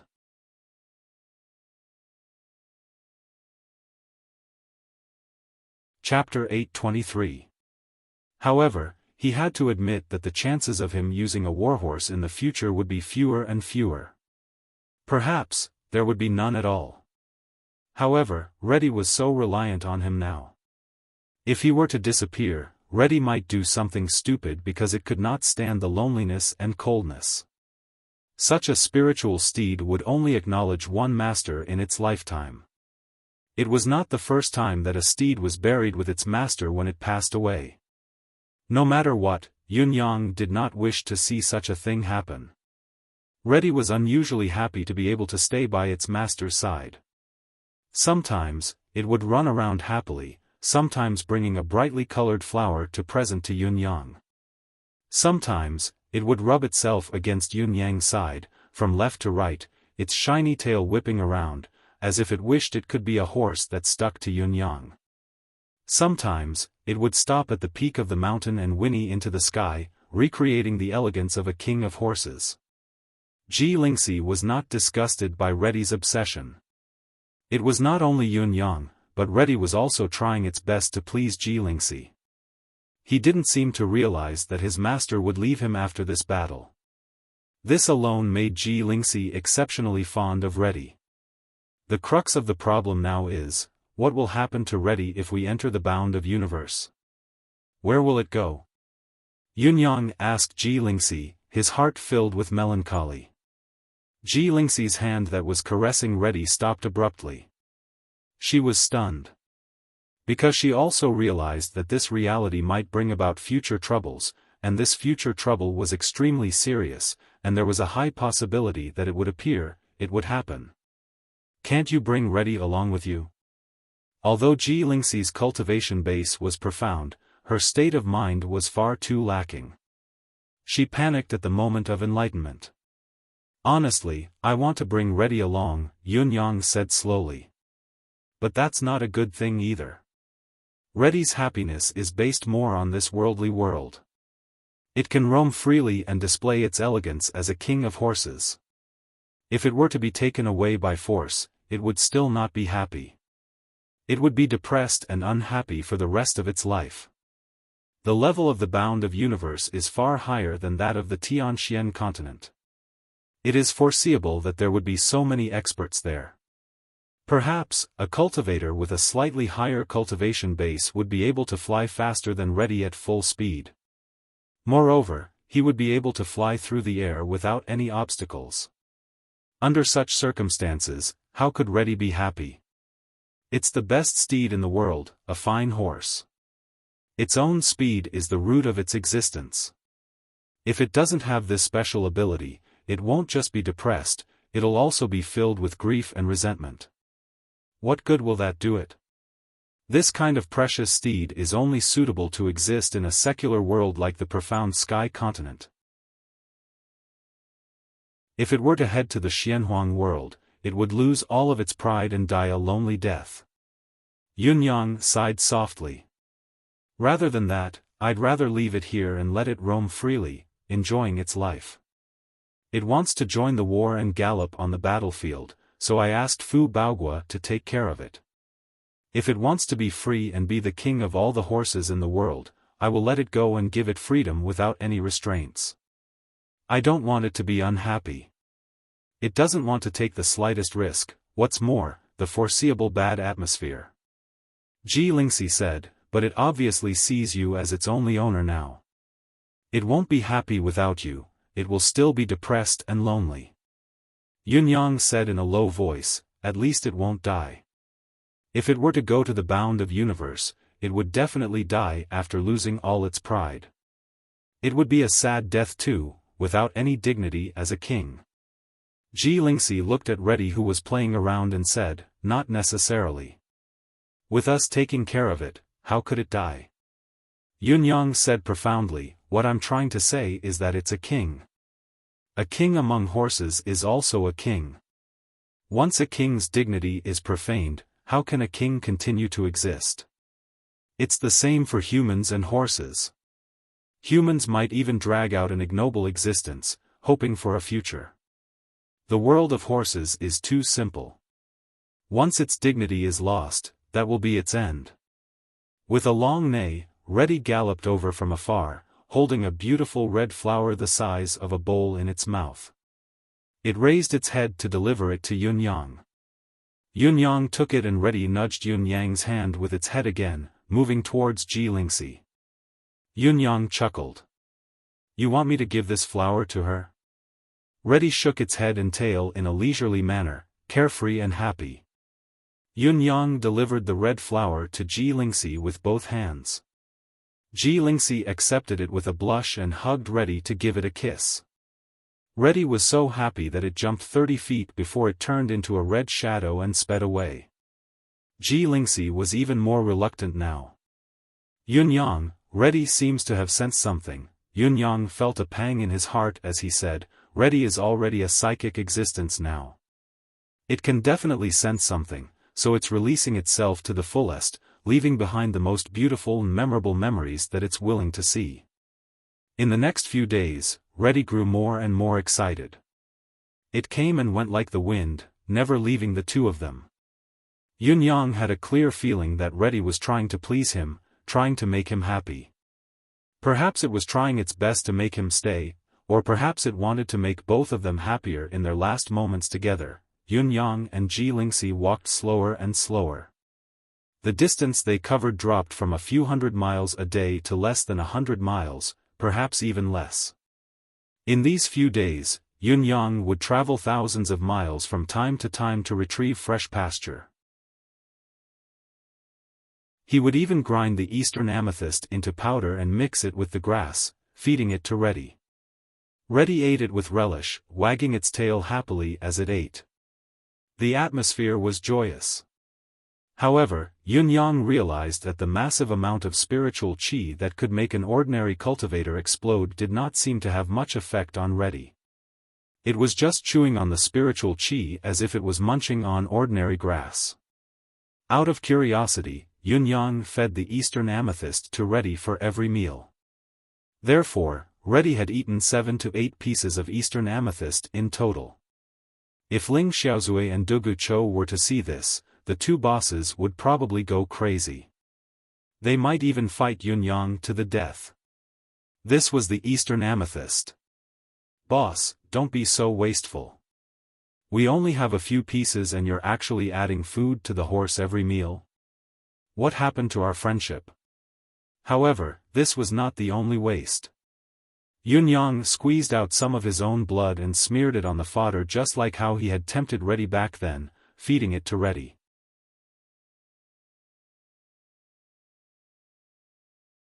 Chapter 824. However, this morning, when Yun-Yang fed Reddy the grass that he had prepared, Reddy munched on it, looking like it was the day before. However, Yun-Yang was acutely aware that 2 drops of tears were slowly forming in Reddy's eyes. Although it was slow, it finally landed on the grass with a plop. It was swallowed by Reddy immediately. If Yun-Yang had been careless, he would have missed it. Yun-Yang felt his heart tremble violently. At that moment, an inexplicable sourness and loss grew within him. It was hard to suppress and impossible to calm down. Yun-Yang straightened up abruptly, looking at the Tianxian cliff that could be vaguely seen from afar. For a moment, he felt a surge of emotions that he could not describe. It was an indescribable feeling that was surging within him. After Reddy finished eating the fodder, it, who had always been cheerful these days, suddenly felt a little tired. The horse rubbed its head against Yun-Yang for a long time, not letting him leave. It even placed its head in Yun-Yang's embrace.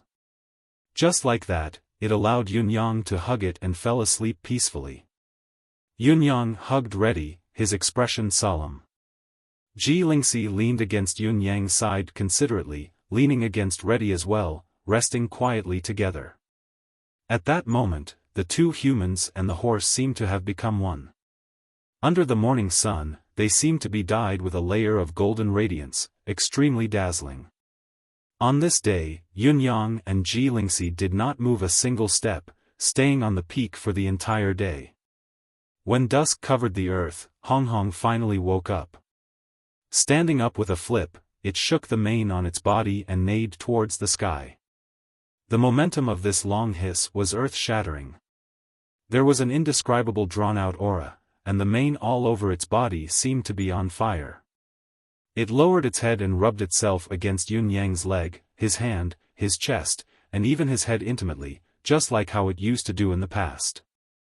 Then, it whined softly and rubbed itself against Ji Lingxi's body as well. Then, it began to look for grass by the side, its tail swishing as if nothing had happened. Ji Lingxi asked, "When are we leaving?" Yun-Yang answered quietly, "Tomorrow morning." That night, Yun-Yang took out a lot of ingredients from his space and both of them worked together to prepare a sumptuous banquet. He even took out a pot of wine and drank with them. To everyone's surprise, Hong also drank 3 big bowls. It was so happy that it raised its head to the sky and let out a long neigh that shook the valley. It was late at night. Yun-Yang and Ji Lingxi seemed to have fallen asleep. Hong, who was lying on the side, quietly stood up. Its eyes glowed crimson in the darkness, staring longingly at Yun-Yang's face. Cautiously, it stuck out its tongue and licked the corner of Yun-Yang's clothes. It then took 2 steps back and stared at Yun-Yang's face for a long time without moving. Her big, round eyes were gradually filled with tears, and finally, they fell one by one in a string. After a moment, it turned around slowly, as if it was afraid of startling Yun-Yang. It retreated about 70 to 80 feet away quietly and with a sudden turn, leaped into the darkness, leaving swiftly and soundlessly. In the blink of an eye, it had already gone to a peak several miles away. It was the tallest peak in the area, much higher than the peak where Yunyang and Jilingxi were. Hong Hong stood tall on the peak like a torch, its head held high and its chest puffed out. It turned its head abruptly, still looking longingly at the direction where Yunyang and Jilingxi were resting. It did not move for a long, long time. The night wind was chilly. Hong Hong's mane danced wildly in the wind, but it did not move at all, as if it had turned into a beautiful statue. After an unknown amount of time, Hong Hong finally turned its head slowly and retracted its longing gaze. It lowered its head and whimpered softly. Its hooves stomped restlessly on the mountain top, as if it was hesitating. It really, really wanted to run back to its most favorite, warmest master, and relive the tenderness and unwillingness to part with him, the longing that was hard to part with. In spite of this, its tears did not return even after they had flowed to the bottom of its feet. Then, it finally turned and left. This time, like a bolt of red lightning, it headed straight for the dense forest and did not look back. Early in the morning, Jilingxi woke up from her dream. She opened her eyes in a daze and realized that she was leaning against Yunyang, her head resting on his shoulder. She could not help feeling shy and sat up quickly. Looking around, she realized that something seemed to be missing. It was only after some time that Jilingxi reacted. Her eyes darted around and she murmured, "Where's Hong Hong? Has it gone out to look for food?" Yunyang's deep voice was tinged with an indescribable emotion as he said, "Hong Hong has left." Left? Jilingxi stood up with a swoosh and cried out involuntarily, "Why has it left?" Yunyang closed his eyes and said, "Hong Hong is a spiritual plant of creation. We didn't even think of bringing it along when we left this time, but it chased us all the way from Tiantang City to here as a horse. We've known each other for a long time now, there's no need to express it in words. Actually, I knew then that Hong Hong had sensed that I was about to leave and that it would be difficult for us to meet again. That's why it chased after me without a care in the world, wanting to bid farewell to me. Along the way, it tried its best to be obedient, circling around us. No matter what I gave it, it ate it. Whether it liked it or not, it ate with all its might." Yunyang's eyes were closed, his voice was flat and without a hint of emotion. In spite of this, Jilingxi could sensitively feel that Yunyang's heart was surging with waves of emotions. What it wants is nothing more than a happy time together at the end. Now, we're almost at Tianxian Cliff. It knew that it couldn't follow us anymore, so it left quietly in the middle of the night last night. Yunyang closed his eyes in a melancholy manner. What lingered before his eyes was the sight of Hong Hong standing on a faraway peak and looking back at him. The bitterness in his heart was indescribable. "Goodbye, Hong Hong. I'll miss you." Yunyang heaved a long sigh, feeling a boundless melancholy. "I only wish for you to be happy, free and unrestrained. When I return to Tianxian, I'll look for you at once, feed you, gallop with you, and be filled with endless joy." In front of Tianxian Cliff, Yunyang came fluttering in his purple robe while Jilingxi, who was dressed in white, had finally arrived. As the two of them walked, it was as if they were a match made in heaven. The man was handsome, elegant, while the woman was an outstanding beauty, graceful and graceful. However, when they arrived near Tianxian Cliff, Yunyang's expression changed abruptly. His deific consciousness had sent him a very serious question. Why is Fu Baogua's Eastern Border Army here? Judging by the scale, he's obviously mobilized the entire eastern border. What's he trying to do? Looking at the densely packed military camps in front of him and the flags fluttering in the air, Yunyang was overwhelmed with shock. As requested by the chief of Sea Soul Clothes, I'm recommending a book, The Shallow and Lousy, Continuing the Flame. It will be available on the 1st of August. I hope that brothers and sisters who are capable will subscribe.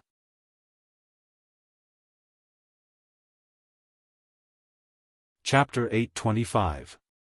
Yunyang was dumbfounded. What was going on? What was going on?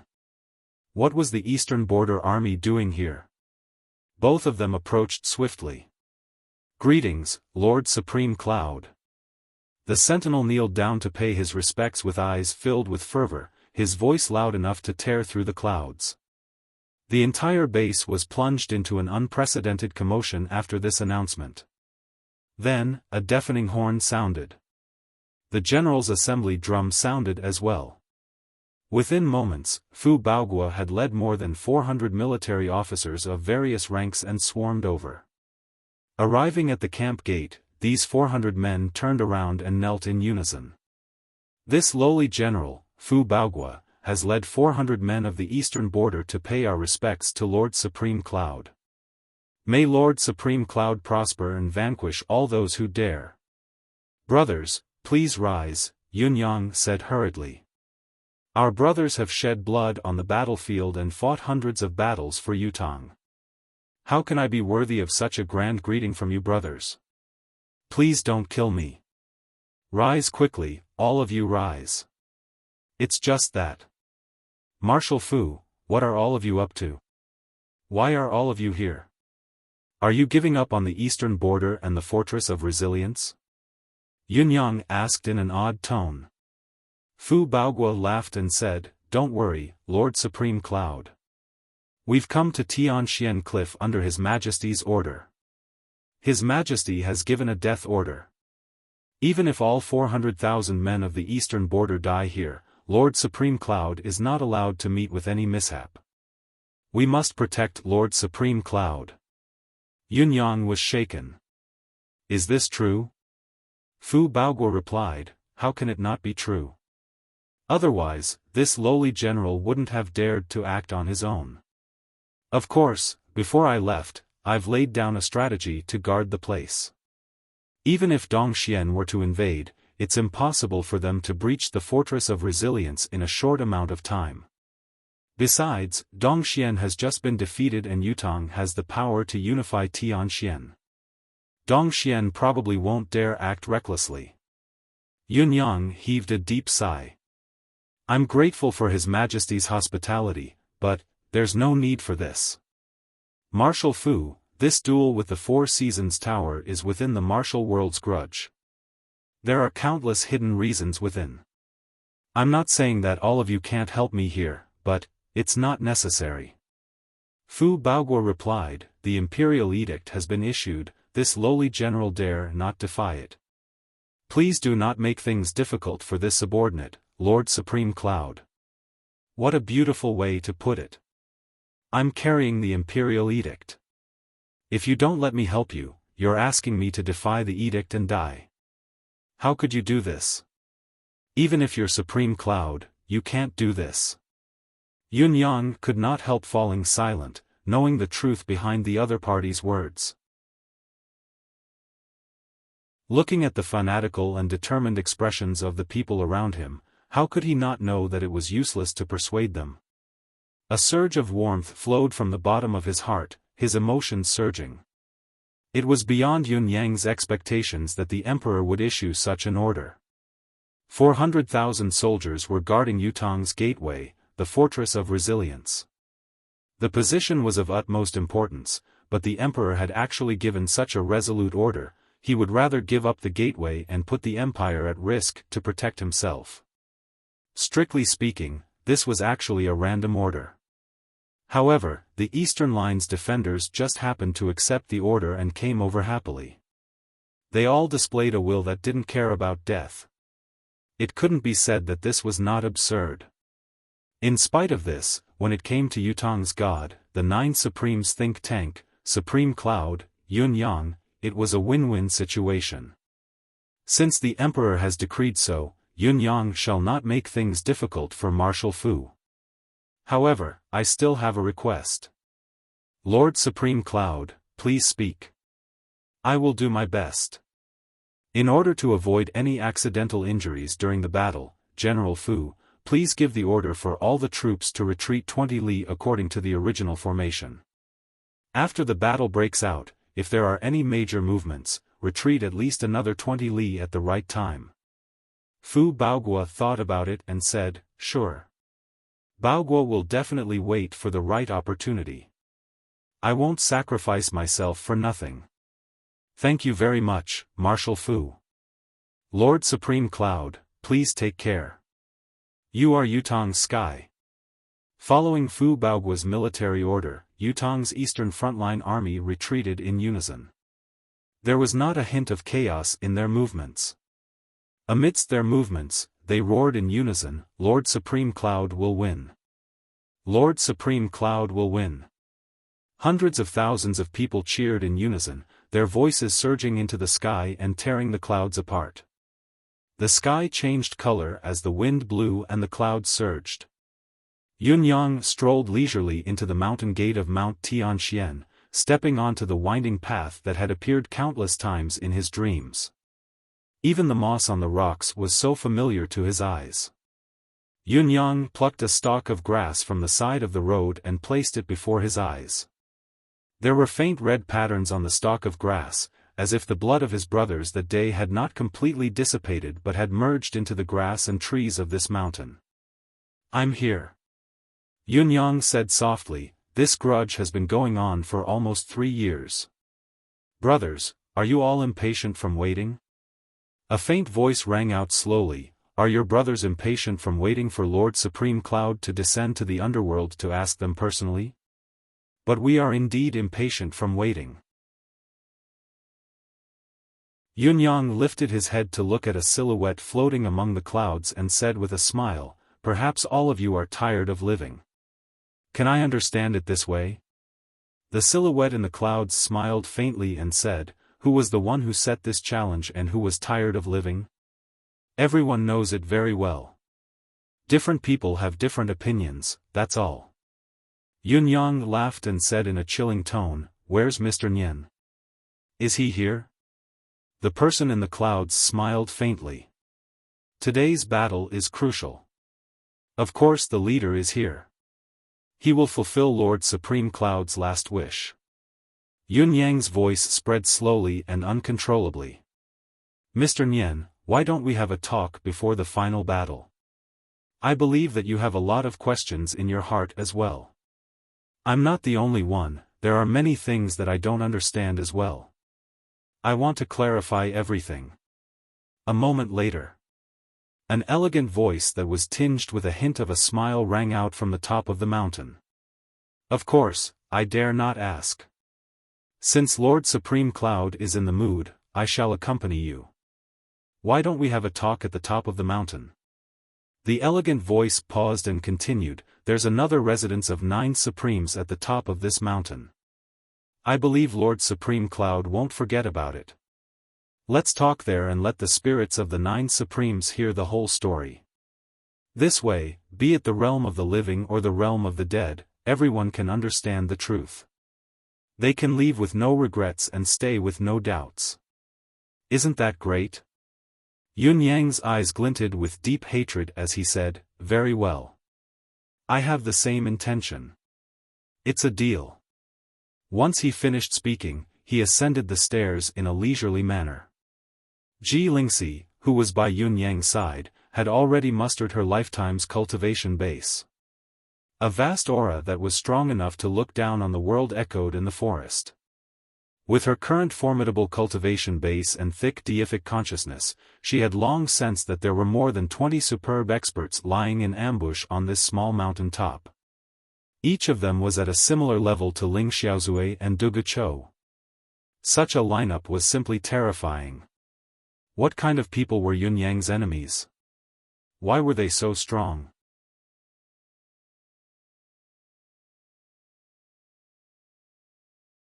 Chapter 826. You don't have to be so careful. Even if I'm going to die today, Mr. Nian will definitely wait for me to finish talking before he starts the ambush. Because there are some things that have puzzled him for a long time, and he desperately wants to know the answer. Ji Lingxi nodded, but it was still difficult to dispel her anxiety. Knowing that there were endless dangers ahead, how could he really relax? How big of a heart did he have to have? As she ascended the mountain step by step, an indescribable sense of oppression seemed to have been built in the air for a long time. It made him feel inexplicably uncomfortable. This is the spirit restraining array. Yun Yang explained with interest as he walked, this is the Four Seasons Tower's usual tactic. Back then, they used the spirit restraining array to seal off our ability to transform to the greatest extent, so we could only use our physical strength to fight them. That was also the reason for our tragedy. Yun Yang's voice was unusually calm as he spoke plainly, without the slightest hint of emotion. Ji Lingxi asked worriedly, huh? Then, can you still? Yun Yang smiled and said, it doesn't matter whether I can or not. I'm no longer the person I used to be. They can't do anything to me. Both sides scoffed at the same time, obviously disdainful of what Yun Yang had said. Yun Yang ignored the jeers and continued to ascend the mountain slowly, as steady as ever. In spite of this, the murderous intent and malicious intent from both sides came crashing in waves. It was obvious that the Four Seasons Tower's experts wanted to use this opportunity to frustrate Yun Yang. They wanted Yun Yang to lose his edge before meeting Mr. Nian. However, Yun Yang was unperturbed, ignoring it as if he did not see it. Along the way, he acted like he was on a sightseeing tour. He climbed up the mountain at the speed of an ordinary person, leisurely and carefree. The Temple of Nine Supremes. Yun Yang suddenly realized that the 9 statues that had been destroyed in the previous battle had been reconstructed, looking just like before. A total of 9 statues stood majestically and solemnly in the Temple of Nine Supremes. It was the image of 9 masked men in black. Ji Lingxi lifted her head and focused her gaze on the last 2 statues. Behind each of the 2 masked statues was a cloud that seemed to be flying rapidly. It was the image of wind and cloud. Their masters were naturally supreme wind and cloud. In the main hall, a tea table had already been set up. There was only a man in cyan sitting peacefully in the seat with his head lowered, concentrating on brewing tea. The fragrance of tea wafted into the air, and the way this man brewed tea was as smooth as flowing water. The whole process was extremely natural, making the spectators feel extremely comfortable. It was as if just watching him brew tea was already a great visual pleasure. Yun Yang smiled and said, this Mr. Nian can't be a fake anymore, can he? His true body has descended.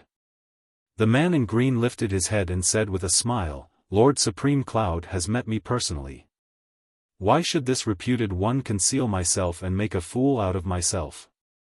This person's appearance was thin, his hair was slightly gray, and there seemed to be countless clouds flashing through his eyes.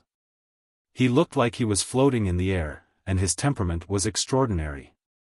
Looking at him, one could not help but have a good impression of him. He was indeed a good face. This face was very familiar. Yun Yang nodded and said, as I expected, Feng Xianga. Mr. Nian smiled. Lord Supreme Cloud's foresight is miraculous. You've never let down the title of Supreme Wit. Naturally, you won't be wrong. That's right, the god of wine, Feng Xianga, is the identity I used most often when I roamed the martial world in the past. He smiled amiably. I wonder if Lord Supreme Cloud is satisfied with the fine wine that I've kept in my collection? Yun Yang laughed and said, the taste is not bad indeed. It truly lives up to the title of being unparalleled. It's a pity that there's too little of it.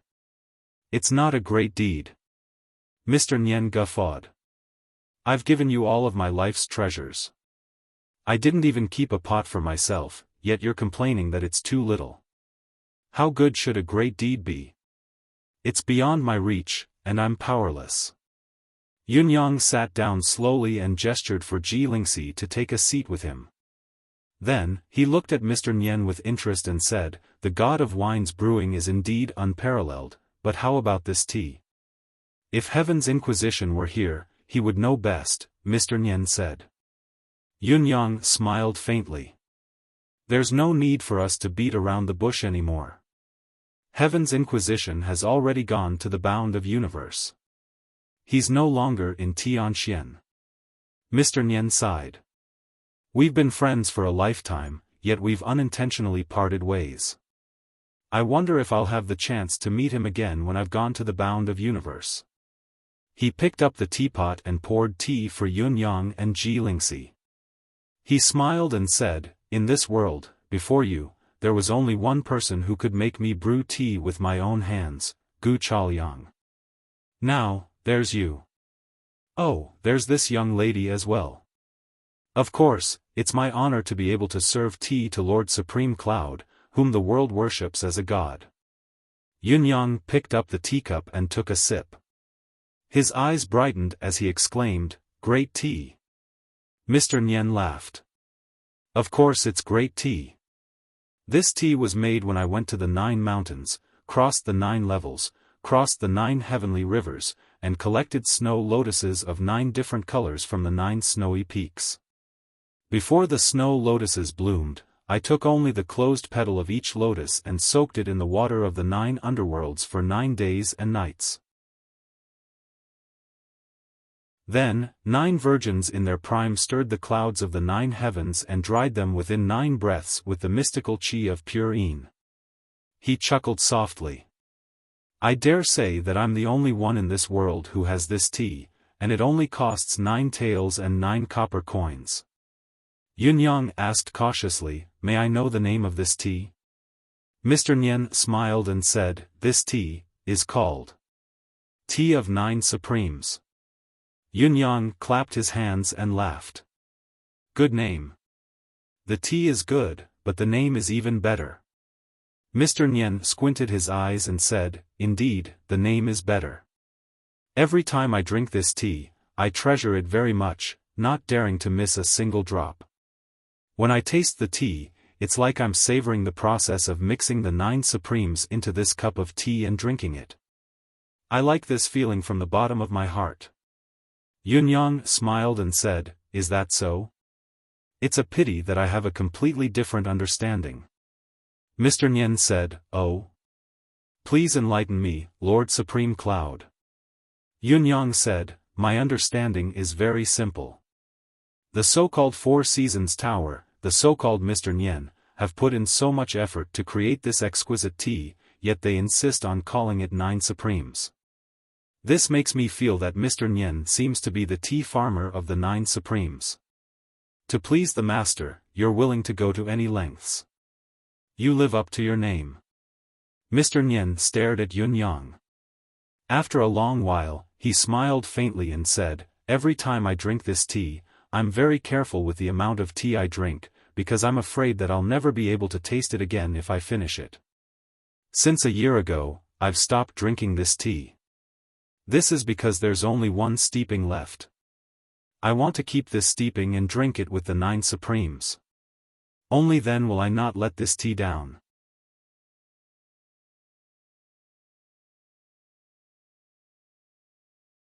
Chapter 827. It's already too many for the 9 Supremes to drink the 9 Supremes tea once, so there's really no need for the tea farmer to exist anymore. Since the tea farmer is destined to cease to exist, no one can make the 9 Supremes tea anymore. Is this what you mean, sir? He sighed with melancholy. Speaking of which, this tea farmer has really put in a lot of effort. Years of hard work has been consumed in a single gulp, and it's no longer of use. It's really hopeless. I can't help but think of the servants of a wealthy family. They've spent so much effort to flatter their master, but they're not pleased. It's a tragedy to live to this point. Mr. Nian shook his head with a smile. I've tested you. I can't anger you. Likewise. I'm sincerely impressed by your strong composure, Mr. Nian, said Yunyang.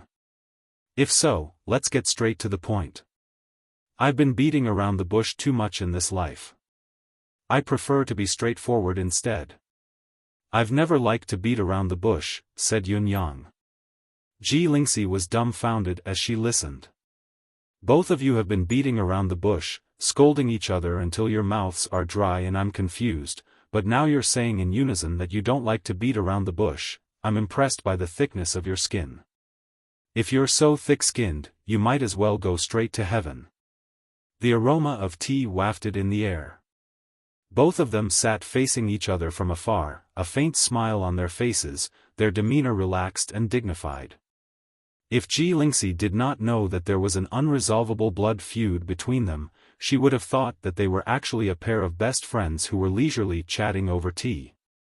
The Four Seasons Tower is detached from worldly affairs.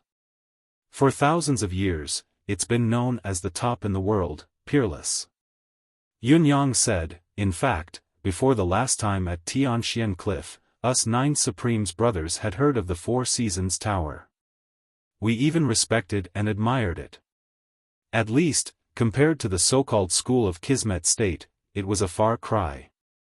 To us at that time, the Four Seasons Tower's renowned and domineering Tianquan's martial power was our dream.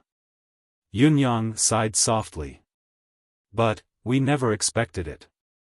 It was actually the Four Seasons Tower who had set up a death trap for us. Even until now, when I've dug out almost everyone in the Four Seasons Tower, I still don't know what the reason is that has caused our stance to be so firm and resolute. He raised his head to look at Mr. Nian and asked with a smile, I wonder if Mr. Nian can clear up my doubts? Mr. Nian's expression did not change. He gently blew at the foam on his tea and said, Do you have any other questions, Lord Supreme Cloud? Why don't you ask them all at once? I will do my best to answer them. Of course there are. When I escaped death that day, I started to take revenge. Ever since I took my revenge, I felt that I had to be careful with every step I took. Every time I thought about it, I was careful and meticulous. When I finally found the Four Seasons Tower's men from the Sea of People, I was also worried that the Four Seasons Tower's retaliation would come at any time while I was happy and proud. However, I have yet to see the Four Seasons Tower's Supreme Lord Springfrost taking his revenge in the truest sense. Although the Four Seasons Tower has sent out a lot of men from the lowest to the highest ranks in the process of my targeting of the Four Seasons Tower's forces, the Four Seasons Tower has sent out a lot of manpower. When it comes to being a threat to me, it's completely out of the question. It's also because of this that the doubts in my heart grew. Yunyang said, later on, I had a feeling that other than those people who were captured by me in the beginning, those who came to the 5 venerable lords were actually released by the Four Seasons Tower's higher-ups for me to kill. This feeling was even more obvious when it came to the civil and martial ministers. As for Xia, Qiu, and Dong, it could be said that they had given me the name list directly. Although it was faked by Wu Ying, it was still illogical. The Four Seasons Tower has been renowned in Tianxian for countless years. How could they have overlooked this? May I ask why? Yunyang asked faintly. Mr. Nian smiled faintly as he poured tea, not saying a word.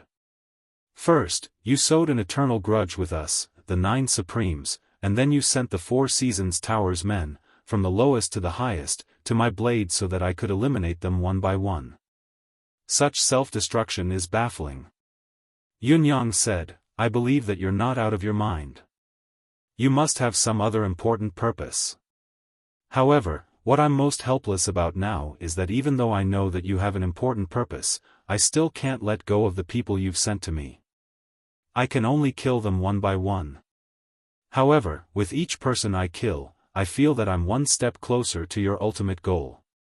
Your method of killing with a borrowed knife is truly impressive, but it's also infuriating at the same time. Today, we've agreed to a final battle. Since the final battle is imminent, it's time for these mysteries to be uncovered. Yunyang said, I'm ashamed. I've always prided myself on my unparalleled wisdom and foresight, but I still haven't figured out the crux of the matter. Please enlighten me. Mr. Nian exhaled softly and said with a smile, not bad at all. There's indeed another reason for these things. Supreme Cloud's judgment of this tower's capability, purpose, and even self-awareness are extremely accurate. Supreme Cloud's reputation is well-deserved. The fundamental reason is beyond the realm of common sense. It's reasonable that Lord Supreme Cloud can't think of it and can't figure it out. It's expected. He looked at Yun Yang with a smile. Other than that? Is there anything else you'd like to ask? Yun Yang smiled. These 2 questions are enough. Next, it's time for you to ask. Mr. Nian said, that's right. I have a few questions to ask Supreme Cloud as well. What I'm most curious about is the residence of 9 Supreme Secret and how you managed to keep your identity a secret. If it weren't for the School of Kismet State's unexpected intervention, I'm afraid I'd still be in the dark. I wouldn't have known that Lord Supreme Cloud's true self has long been exposed to the world and that you've had many dealings with my tower's people. He chuckled and said, just like what Lord Supreme Cloud has said, after today's battle, either the 4 Seasons Tower will vanish from the martial world forever, or Lord Supreme Cloud will rest eternally in the ground. At this point, there's really no secret that can't be shared. Yun Yang said, I'd like to hear the details. Mr. Nian smiled. It looks like Lord Supreme Cloud wants me to speak first. Yun Yang replied faintly, because I'm the one who asked first. It's only right that I get the answer first. Mr. Nian guffawed, not at all offended by Yun Yang's words. He was silent for a moment, as if he was arranging his thoughts. After a long while, he looked at the lingering aroma of tea and spoke slowly. The 4 Seasons Tower has been passed down for so many years, but this is the first time it's been forced into such a perilous situation. Although I've done all of this on purpose, it can also be considered as heaven's will. Or perhaps, heaven's will and man's cooperation. The root of the matter will probably start from when I obtain the 4 Seasons Tower's legacy. There's yin and yang in the sky, and the 4 seasons in a year. Mr. Nian said, I was 18 years old that year.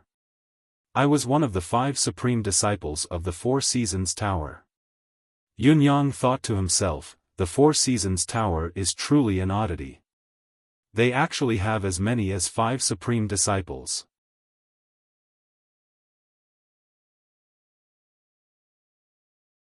Chapter 828. Mr. Nian's expression was tinged with nostalgia. There's no need to think too much about it. One of the 5 leading disciples would definitely inherit Mr. Nian's position, but the other 4 would also enjoy glory and power. There wouldn't be too many grudges.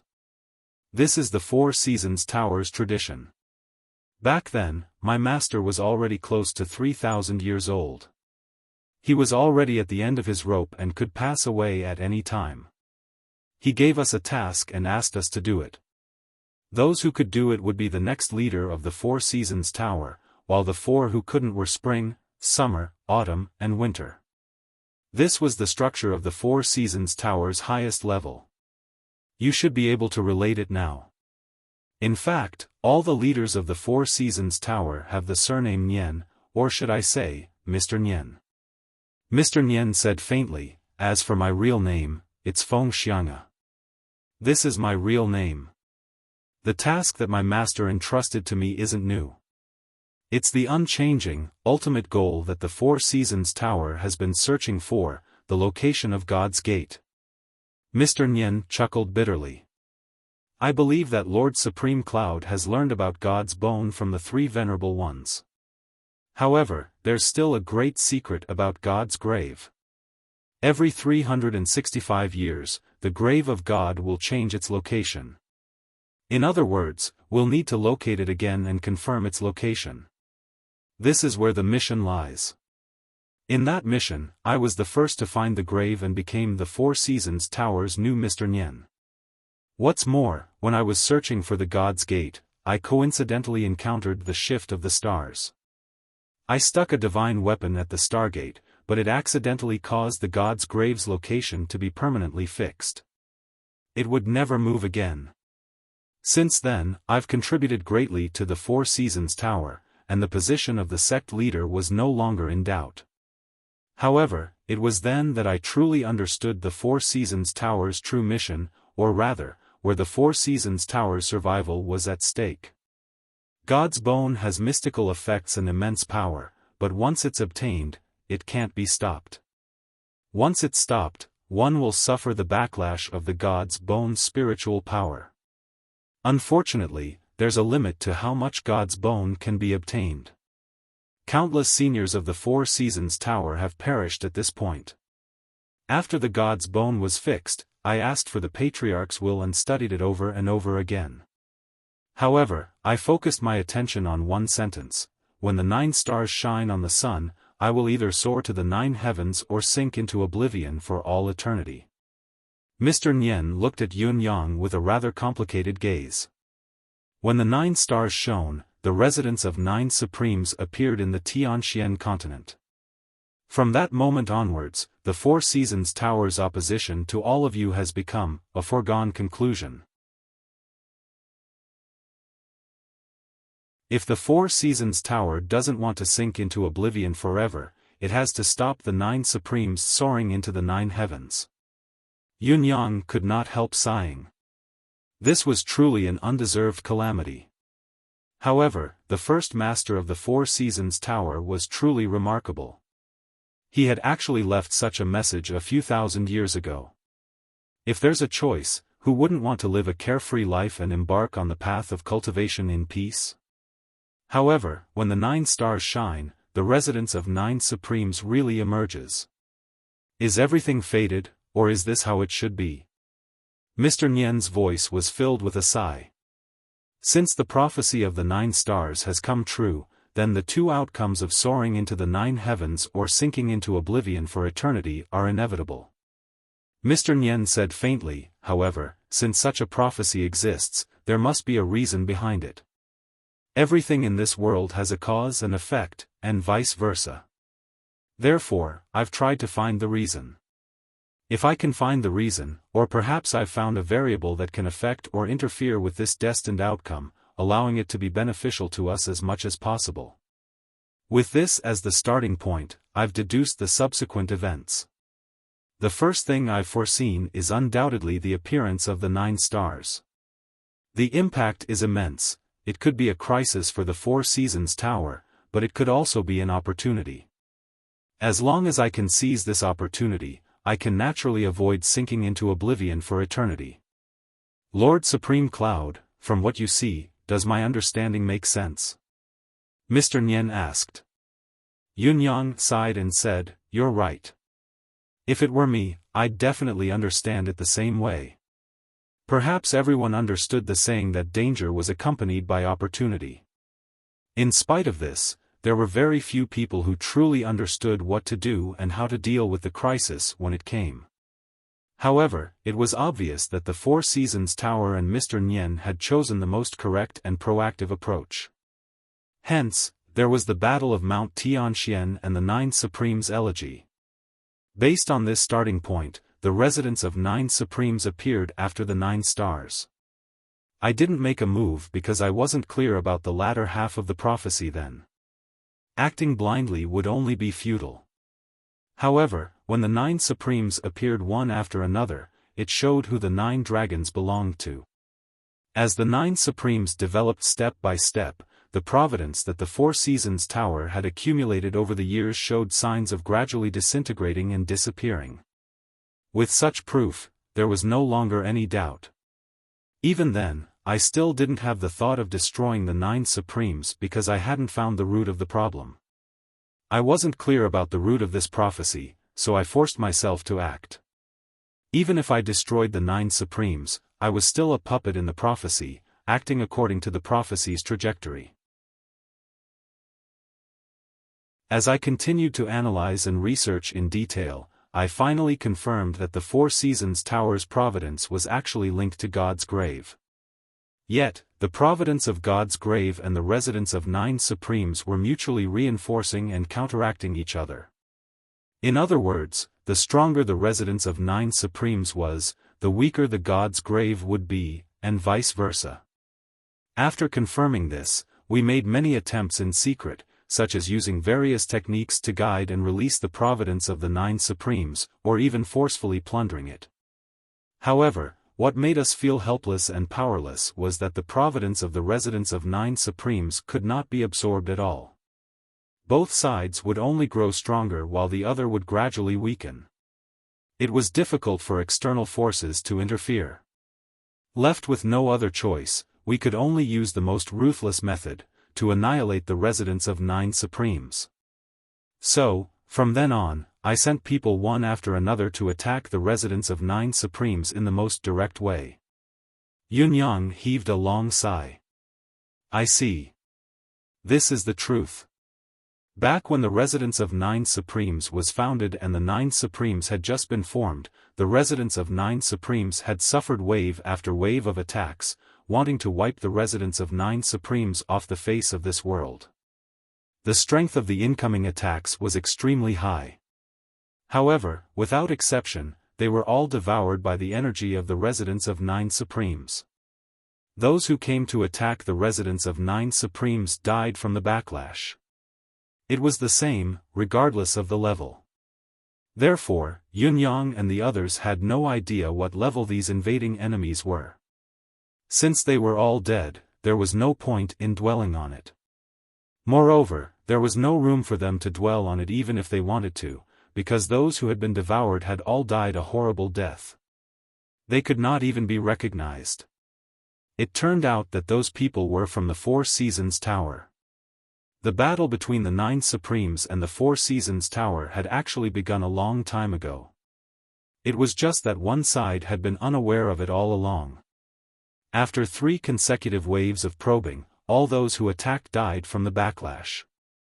These 3 waves of people were hand-picked by me. The first wave was at the level of Grandmaster. The second wave was at the level of the 5 Venerable Lords. The third wave was only 2 people, but they were already at the pinnacle of this world, just slightly weaker than me. Not only did these 3 waves of combat power fail to destroy the residents of Nine Supremes, they died from the backlash. This further proved that the residents of Nine Supremes is indestructible. Mr. Nyen said, since the residents of Nine Supremes can't be destroyed, the only way to achieve an outcome beneficial to the Four Seasons Tower is to destroy the Nine Supremes. However, I have to say that the secrecy of the Nine Supremes members is indeed impressive. There's no oversight at all. Mr. Nyen sighed. Even I couldn't find out the identity of the Nine Supremes even after exhausting all my means. I couldn't even get a hold of the Nine Supremes' basic movements. The Nine Supremes have contributed greatly to Yutong. The 9 Supremes who have appeared on Yutong's battlefield many times are not controlled by imperial authority, nor are they monitored by the Board of War, the Board of Appointments, or any other Yutong department. I can't believe such a strange thing would actually happen. Left with no other choice, I began to plan for the Four Seasons Tower's manpower to infiltrate Yutong. It was a more comprehensive and indiscriminate infiltration than before. However, during this process, there was a new change in providence, an extremely bizarre change. Such a change has never happened in the Four Seasons Tower's 10,000 years of existence. Today's episode is even better. I've reached the crucial plot.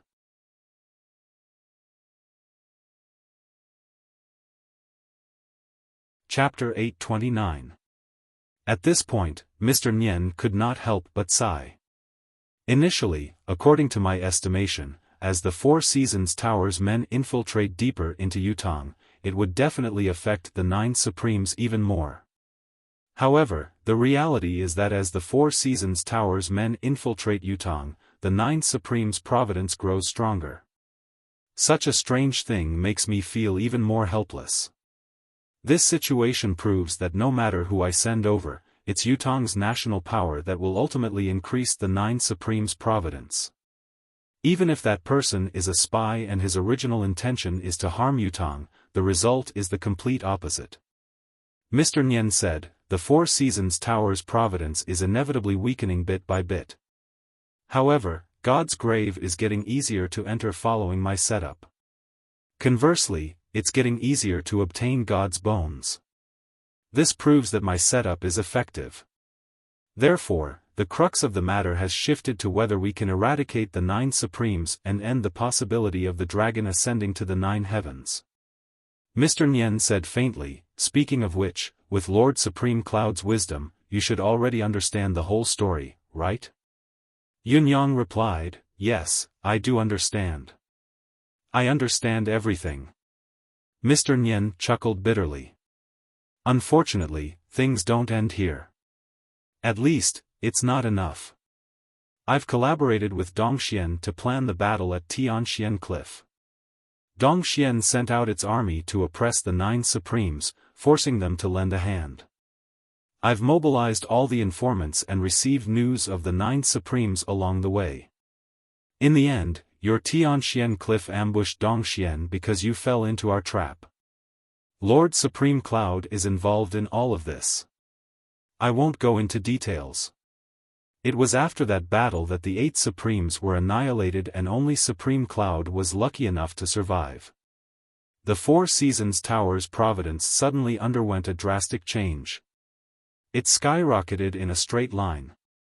Compared to when it was at its peak in the past, it's several times better. Mr. Nian said faintly, since then, the 4 Seasons Tower's men's cultivation base and providence have all been growing. Only, the men sent to provoke you won't have the same providence. The only one left, Supreme Cloud, hasn't been found, so we can't do our best. Yunyang was hit with a sudden realization. So, the reason why you keep exposing these people is so that I can help you get rid of these people so that their providence can return to the 4 Seasons Tower and prevent your own providence from leaking away? Of course, that's not all. My bigger plan is to follow the clues and find out who this Supreme Cloud who has been in hiding for a long time is, once and for all. It's too bad that Lord Supreme Cloud is too cautious. On the contrary, after these people's karmic luck returns, the others in the tower will benefit even more. It was especially useful for nourishing the godly bones. Through the circulation of the power of providence, the godly bones could fuse with the human body to a greater extent. I've come to a conclusion. As long as there's a sufficient amount of providence, even if it's all 12 gods' bones, they'll all be transferred to the 4 Seasons Tower one day. Yunyang frowned and said, I don't understand. It's not that I don't understand what you're saying, but it's hard to make sense of it. Mr. Nian chuckled humorlessly. I don't understand this either. Those who died were the 4 Seasons Tower's men.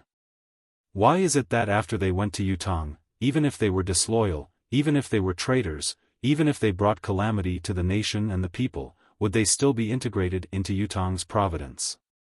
Or is it that after these people were tainted by the providence over there, the providence could still return to the 4 Seasons Tower after their deaths and still have such an effect?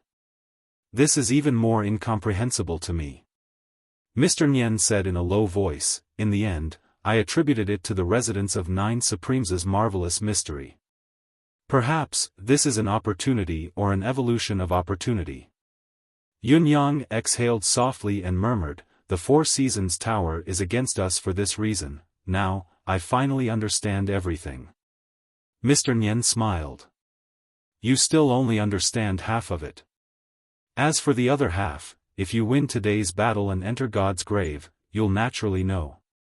However, if you lose, there's nothing more to say. Mr. Nian sat up straight and looked at Yunyang. Now, it's my turn to ask questions. Yunyang replied faintly, please speak. I'll try my best to tell you everything I know. Before the battle of life and death, to have a heart-to-heart talk with my greatest enemy, to you and to me, I have no regrets in life or death. Mr. Nian chuckled. First of all, how was Supreme Cloud's identity kept a secret? Whether it was before or after the battle at Tianxian Cliff, we've tried our best to investigate the background and identity of the 9 Supremes, but we've never found anything. Especially after that battle, if it weren't for the fact that the 9 Supremes' providence still remained and even grew strong again, I would have misjudged that the 9 Supremes had been completely eradicated. Supreme Cloud, Yun Yang, can be said to be the person who has dealt with the Four Seasons Tower the most among the people of Yutong. It's truly remarkable that Supreme Cloud could do it without leaving a trace. Secondly, what mysteries lie within the residence of 9 Supremes? Or should I say, what are the secrets of the residence of 9 Supremes? To this day, there shouldn't be any more questions about keeping it a secret. Yun Yang replied faintly, "Is that all Mr. Nian's questions?" "These 2 questions are essentially the same." "Oh?" Mr. Nian asked. Yun Yang continued, "Actually, Supreme Cloud has never been invisible to the Four Seasons Tower. He's always been ostentatious." Mr. Nian chuckled humorlessly. "It's because of what you've said that we're in such dire straits today. After the battle at Tianxian Cliff, I noticed that the 9 Supremes' providence was weak, but it wasn't extinguished. When I asked Gu Chaoyang, I found out that someone among the 9 Supremes had actually escaped death and survived the ordeal. Following the guidance of the Providence, we've confirmed your location to be in Tiantang City. We've observed almost everyone in Tiantang City and we've rarely missed anyone, including you." Mr. Nian was obviously baffled by the initial judgment. He paused for a moment before continuing, "In fact, you, young Master Yun, who has a reputation in Tiantang City but an extremely shallow cultivation base, were among the first batch to be eliminated." Yun Yang coughed, not knowing whether to laugh or cry at Mr. Nian's words. He had never expected himself to be among the first batch of suspects to be eliminated from the Four Seasons Tower's intelligence system. How did such a divine logic come about? Having a bad reputation and being a popinjay was not the best way to conceal one's identity. This was no longer a mistake of being blind under the lamp. The Four Seasons Tower has indeed made a huge misjudgment in this matter. Mr. Nian sighed. If it wasn't so, you wouldn't have been able to turn things around so easily. Perhaps, this whole thing would have ended a long time ago, turning into a completely different situation. During the first wave of investigation, the famous young masters in Tiantang City, the young masters of the spring, summer, autumn, and winter families, as well as the head of Yutong's popinjays, good-for-nothing, great young Master Yun, were indeed eliminated at the first instance. Back then, Supreme Lord Spring Frost was personally in charge of the investigation, personally coming up with the first elimination list. Sigh. You, good-for-nothing young Master Yun Yang, were ranked first in this list. In other words, in He Hunqing's eyes back then, you were the most unlikely person to be Supreme Cloud. Looking at it now, such a decision isn't just laughable. It's an insane decision. Recommending a book, The Emperor. Those who are interested, go read it. You're tuning into the Xiaofan's Wuxia Tales YouTube channel. Don't forget to subscribe and join us on this journey to catch the most captivating stories.